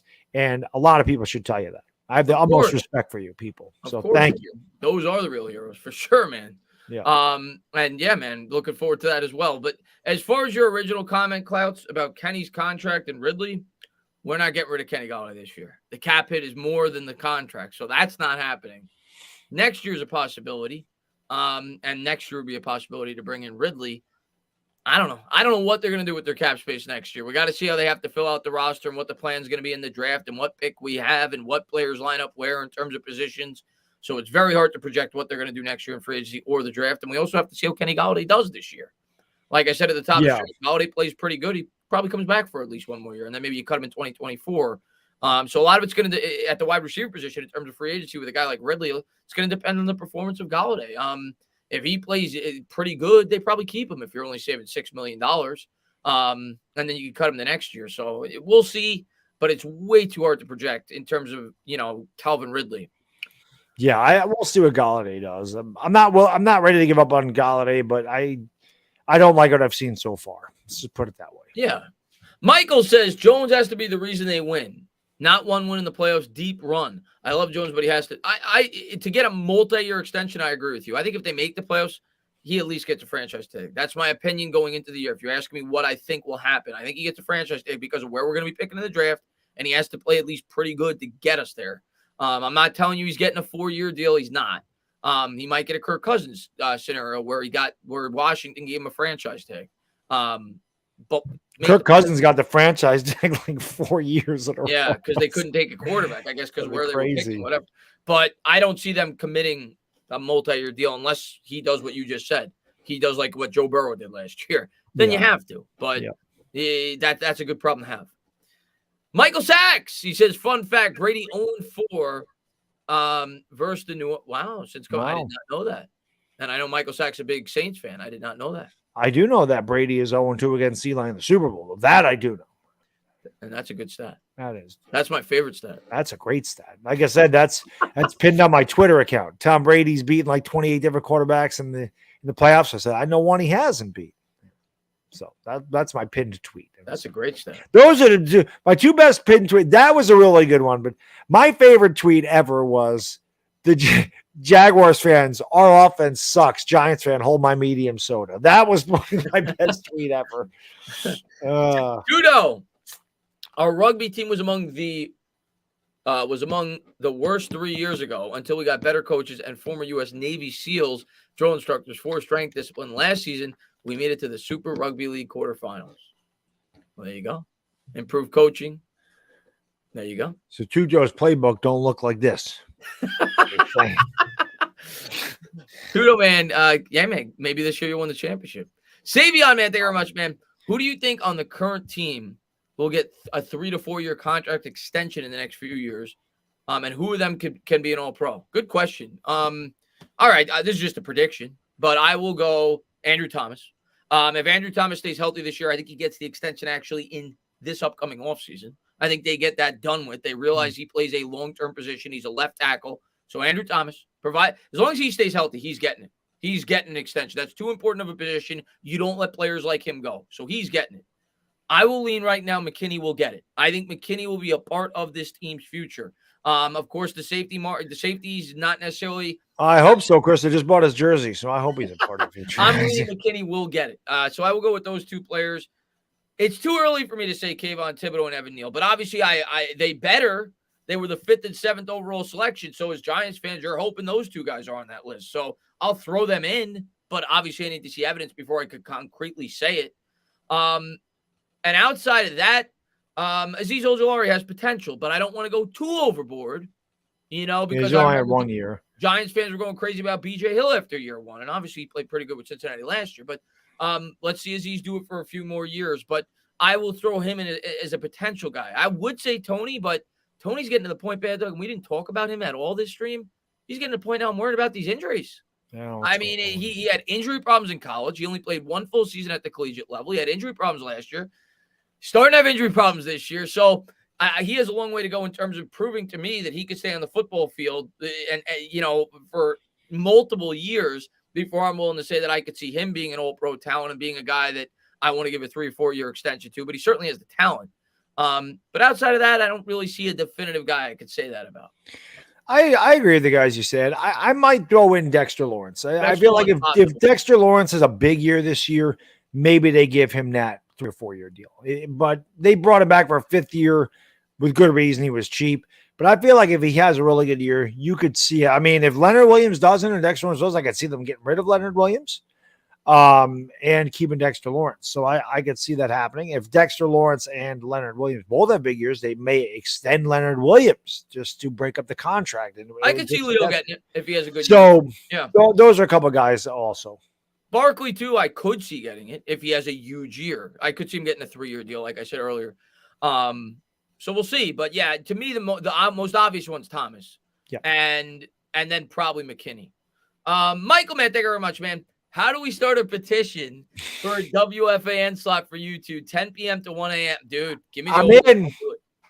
I'll do it. I'll have to do it from work, but I'll figure out a way. Do it, man. I don't know, man. Maybe we gotta reach out to people on Twitter or whatever. Tell WFAN, listen, get Chris and the Baddog on there. This is what I gotta say though. I do have to look into Spotify. Somebody DM'd me on Instagram or Twitter and said, "You guys got to get on Spotify. We should have a podcast." I don't know why the hell we don't. I was like, this is kind of a podcast, but why not? Why not get up there and you know what I think people would love if we did, and we've talked about this off of live.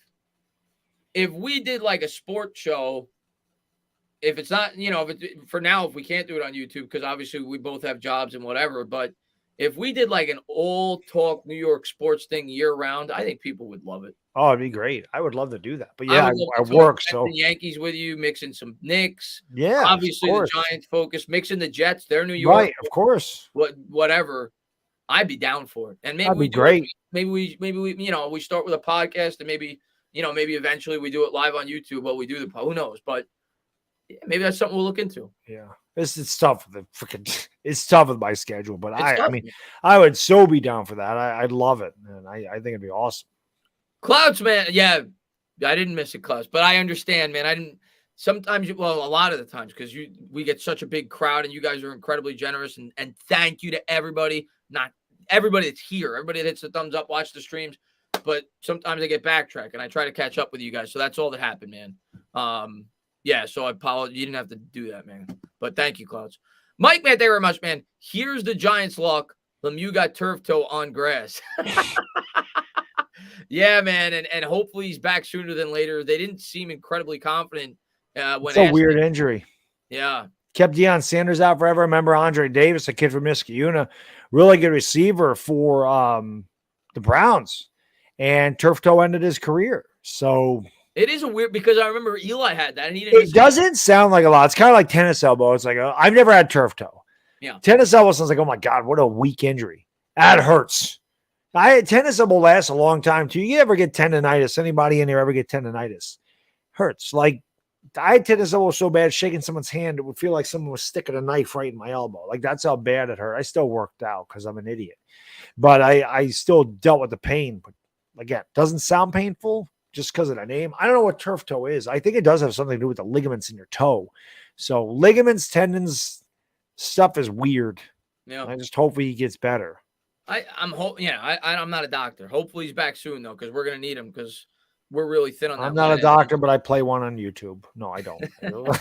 Blue Collar, another great supporter, man. Hey fellas, what is one thing you guys feel very positive about so far? Did you guys gear Belichick was upset?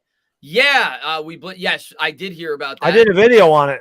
And my answer, I didn't get a chance to watch your video, but my answer to Belichick is I don't care. We have to deal with it every day in practice. And they ran down the stats, and the Giants actually blitzed, I think, 21 times against the Patriots. And last year, the highest amount was like 8 in a preseason game. I think it was against them. What's that got to do with us?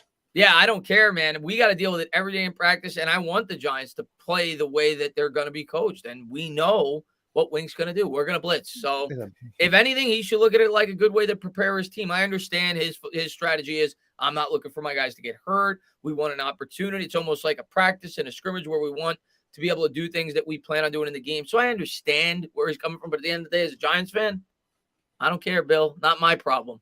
As far as the what do we feel very positive about so far? The defense, all right. I'll start bad, and then I'll let you get to it. What I feel very positive about so far. All right, that's a hard question for me to answer because I don't know if you mean very positive in terms of 3 or 4 years down the road or very positive for this year's team, but I'll answer it for this year's team. I'm very positive about our pass rush. I think our pass rush this year will be the best pass rush we've had since we've been a very good team. Potentially better than the 2016 pass rush. 2016 pass rush was pretty good. The secondary is what I thought was great, and Damon Snacks Harrison, of course, was incredible. But I think this, and maybe it's another year because they're young, but when I look at Leonard Williams, when I look at Azeez Ojulari, when I look at Kayvon Thibodeau, I think we're going to have a good pass rush. And I think we have a defensive coordinator that's going to get the most out of that pass rush in the ways that he's able to blitz. So if you ask me right now what I'm most positive about going into the season, it's probably that in terms of a unit on this football team. Yeah, I think the front seven has the least amount of questions for the Giants. And I would say that's probably what I feel most positive about is the fact you got Leonard Williams, you got Dexter Lawrence, you got Tibbs, and you got Azeez Ojulari, who is my next jersey that I'm going to purchase because I freaking love Azeez Ojulari. So I would say that I will. If Barkley can stay healthy, I'm really positive about Barkley. I should have said that too because I've been huge on Barkley this whole offseason. I feel like Barkley could have a massive year. I am positive if he's healthy. Yeah. He may not be as good as he was in 18, but he will be really good. Better than he's been the last by a mile. He'll be close to 2018. But yeah, as far as the Belichick thing goes, I did a video on it because, listen, Bill Belichick, I love Bill Belichick, right? Belichick's the greatest head coach ever. Nothing but respect for him. I don't care what he did. The guy's been part of 8 Super Bowls. He won 6 head coach. He'll always be royalty to me. I grew up in that era. He'll always be royalty to me. I love Bill Belichick. But, man, that dude ain't no choir boy. What you complaining about? I said, Bill, come on, man. If Wink Martindale, Bill Belichick be up 42-3 and he'll blitz. Bad dog. Bill Belichick will blitz up 7 touchdowns. Come on, Bill. When it comes to ethics, and he's kind of hinting at ethics because he's come on, buddy. He should be the last guy to talk. That's what I'm saying. This is a guy that cheated in the Super Bowl against the Panthers. Like, come on, Bill.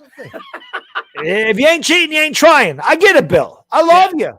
But come on, Bill. But, Bill, we're talking about the Giants. That's my team. I ain't going to bat for you when it comes to I go to bat for you any other day. Not when it comes to the Giants. I ain't going to bat for you. Yeah. Horny Tainer, best name on YouTube with the white beard. He says, Roquan said he wanted $22 million a year. And that's why he wants out. I don't think it would be a good move. I did not know that. I am not. No, I'm drafting my hell. I ain't paying no guy that kind of money. So hell no.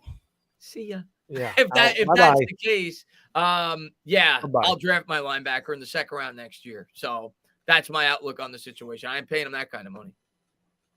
Tuto, my man, he says, Chris, I've been cleaning up all the porn trolls from your chat. Well, I appreciate that, Tuto. I don't have any wrench. But I would do. Oh, I got to get you. I didn't know you had.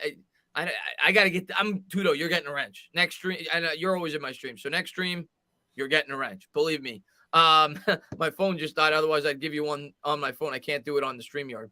I've been doing much better job than these ones do. Tudo's just scaring him with his body. He's saying, "Get the hell out of here." He's burying. Fun fact: Tuto stole my picture for that. I love you, Tuto. My paisano. Nader, he says, it sucks that we have not been a 500 team in more than 5 years, and the expectations for this year is to at least get to 500. Upsetting, isn't it? Of course it's upsetting. I don't want to come on here and talk about a team that I have expectations is going to win 7 games. I want to come on here and have playoff expectations. That's what I want. And I had them last year. But I like Bad Dog said, man, it's beating me down. Like, I've gotten to a point where I'm like, I can't come on here and show you guys extreme hope until I have some proof. I need to see this team start to turn the corner, and I was fooled, like Bad Dog was, with his prediction last year based off the 2020 season. They got me good. I might be fooled again, but I'm not. Judge got me good, man. He got me. But I'm not getting fooled this year. I'm going in with reserved expectations, and I hope I'm wrong. The Who once said, "We won't get fooled again." The year before we hit it on the head. We said 6 wins. Hopefully this year we miss and they win 10 or 11. But yeah, man, I can't come on here and tell you guys, and most giant content creators are not doing that. I've only seen maybe 1 or 2 that are like saying, "Oh, we're gonna win 10 or 11 games." I think most are kind of. I hope those are the ones that are right, man. Yeah, hopefully those are the ones that are right. Nader says it sucks that we have not been a 500 team in more than 5 years. Oh, I just read it. Sorry about that, Nader, but thank you, man. Benjamin says KP has 1 year left, Bad Dog, and then. Oh, I thought KP graduated. Oh. I did too. So he's got another year. Graduated. Pandemonium. Bad Dog. Cooperstown is the bunnies. Better off taking the train to Jonestown. I love Cooperstown. I ain't been there in years. I'm looking forward. My wife and I are going to get a little hotel near the place. I love it. I'm such a baseball historian. Oh, Cooperstown's elite. I've been there. Absolutely love it. I haven't been there since Jeter was inducted, so I definitely want to go. I just love Cooperstown. It's just I go there and I just soak it all in. You lose yourself for a day. I've been there so many times, but I just every time. You live somewhat close to it. I'm like an hour and a half from it. Okay. It's probably 80 miles west of me. It's around Oneonta, which is kind of in the middle of the state. So it's not quite to Syracuse. It's like halfway between where I am and Syracuse. So it's like an hour and a half. But I just love it. It's a nice little baseball town in the middle of nowhere. There's not that I buy cards there because they jack the price of it. I know all about it, but I do love going into the shops and just looking at stuff. And I'm always amazed to seeing like a jersey that Ty Cobb wore, Joe Jackson's bat, and just things like that. Christy Mathewson's glove, and it's awesome. I love Walter Johnson's cleats, whatever. Just seeing all of that history in my favorite sport, it gives me chills. I absolutely love Cooperstown, and my wife's been talking about it. She's like, "Why don't we go to Cooperstown? I want to take it to Cooperstown." So we're doing that in a couple weeks, but I love it. As far as Jonestown, I'd rather take the last train to Clarksville. That's just me. I've been to Cooperstown. Pandemonium, you're the man now, buddy. I love you. Listen, just because I disagree with you guys and I go Bad Dog doesn't mean I don't love you. Of course I do. It's just, I say it all the time, Bad Dog. Just subscribers that say, "Chris, I disagree with you a lot." I want you to. Yeah. I want you to have. I love you guys. I wouldn't be doing this as long as you guys. Respect my opinion. In terms of not being a jerk and not being disrespectful, I'm going to respect yours. So I say it all the time, man. A lot of times I want people to have a different opinion than me because that's how you learn. That's how maybe somebody says something that you didn't think about. Oh, I say that all the time. That's part of the debate. You go with I them think that's healthy to not always agree with people. The thing with me with Daniel Jones, I've heard it all. There's nothing new here. Yeah. As far as the Cooperstown, I've been there twice. I went there when I was 12 with my travel baseball team, which was an awesome experience. Got to play at the Field of Dreams for a week, and I saw the Hall of Fame. And then the last time I went, I was when Piazza got inducted. So that was probably about 5 years ago, whenever it was. And that was awesome. And when I was there, a kid asked for my autograph. This is before the YouTube channel. And he thought I was Matt Harvey because I was wearing a Mets hat. Nice. But that was Cooperstown is awesome. I went for one induction. It was Reggie Jackson. I said I'll never do this again. It was crazy. It was too many people. But the Mets, it was only their second player. It was and Griffey too. They both went in the same year, and Griffey was probably my outside of the Mets and Guerrero. But Griffey was the player of my generation, right? Before he kind of wore down when he went to the Reds. So it was a really cool, double to see Griffey and Piazza. Jason, man, thank you very much. And Bad Dog, you're right. Jones doesn't have the it factor, but 3 coaches at 3 OCs isn't ideal. What has he had that's been a positive? He has not had a positive. Jason, I agree with you, buddy. I've never said Daniel Jones was in an optimal situation. As a matter of fact, I've said the Giants have done him wrong his whole career. I don't argue that. I don't argue that he doesn't have great talent around him. But my point is, when you're the quarterback, you need to find a way to elevate above your talent and make your talent better. That is the quarterback's job. That's why it's the toughest job in football and the most important position. He has to be the best. He has to put the guys in the situation to succeed. He's the on-field general. Like, that's his job. The fact that Daniel Jones can't do that, I know. Again, I know he's dealt with a lot of crap. I'm not saying that he's in a good spot. I'm not We saying failed that him like there's we did Eli. The yeah, second right. Eli It's just it's not good for him. Okay, it's not like Daniel Jones has all this talent and he's coming in here and he sucks. It's not like he's on the Rams with all that talent and he's winning 6 games. Yeah. So I agree with you. He has certainly had a bad situation, but at the same time, I feel like we can't keep saying, well, God, he's beaten down. Well, God, a situation's bad. Well, God, a situation sucks. Well, I mean, you have to get better too. I start to believe sometimes maybe Daniel Jones believes his own damn these excuses too. He hears the negativity and he's like, well, yeah, I don't think he is that way, but the story with Jones for me, if we move off of him after this year, is going to be we failed him. We should never have drafted him because we were not capable of putting him in a situation for him to succeed when we did, especially as high as we drafted him, but we failed him and he wasn't good enough to overcome the shitty situation he was presented. It was bad. That's going to be the storyline for me when it comes to Daniel Jones. And I'll hope and pray he gets put, because I have nothing against Daniel Jones. I'm rooting for the kid. I hope he gets put in maybe Miami, maybe Tua fails. And Miami says, oh, Jones has some upside. We got 2 great receivers here. We got a good offensive scheme. I don't know where he could end up, but I hope he does a great job. I keep saying Minnesota. I don't know why the hell I think he fins. I don't know why I feel like he ends up there. I don't know, but I hope he gets an opportunity somewhere else if the New York Giants move off him and he does great. I don't know, because I don't think anyone's paying him starting quarterback money. Probably not. But I hope he gets that opportunity. I do think he'll end up getting an opportunity somewhere. I think he'll end up being a backup and have to play his way, unless he's going to a place that doesn't have a quarterback, like the Saints or Minnesota or somebody like that needs one. Yeah, we'll see. But I'll be rooting for him. I got nothing against him. And the other thing I was thinking about today, Bad Dog, actually with Daniel Jones, we're talking about how screwed he's been with that last chat. Daniel Jones has, outside of maybe 3 games, has never really truly had like the real Saquon Barkley. And hopefully that makes a big impact in the offense this year. Hopefully. Because his rookie year, Barkley went down, wasn't really himself until the last couple of games. Last year, he was not Saquon Barkley. He was only a year removed from that injury. The year before, he got hurt after the first game. And, yeah, so he has not really had and hopefully that makes a big impact in the offense. Payback, man. Thank you very much, man. Chiefs were winning with Alex Smith, but still took Mahomes. We shouldn't settle for just good enough for a win guy. We need a guy who can maximize the offense. I agree. Listen, Alex Smith didn't get passed over once. He got passed over twice. And Alex Smith is a multi-time Pro Bowl quarterback. The San Francisco 49ers passed him up for Colin Kaepernick the year after he went to the NFC title game, in which he narrowly beat the New York Giants to go to the Super Bowl. They passed him up for Colin Kaepernick the very next year.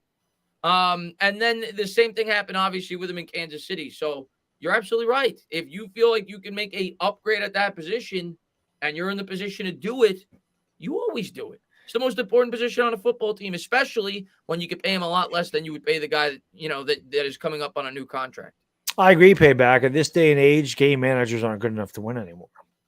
They're good enough to win, but not win Super Bowls. But that's what I mean. Yeah. For me, that's winning. Like Alex Smith won. Like you just said, he doesn't want guys to just win games. He wants bigger, And Cole, man, thank you very much, man. Crazy we haven't been above 500. That's crazy. I know. Like, all you have to do is win one opening day game. They haven't been able to. That's why they beat me down.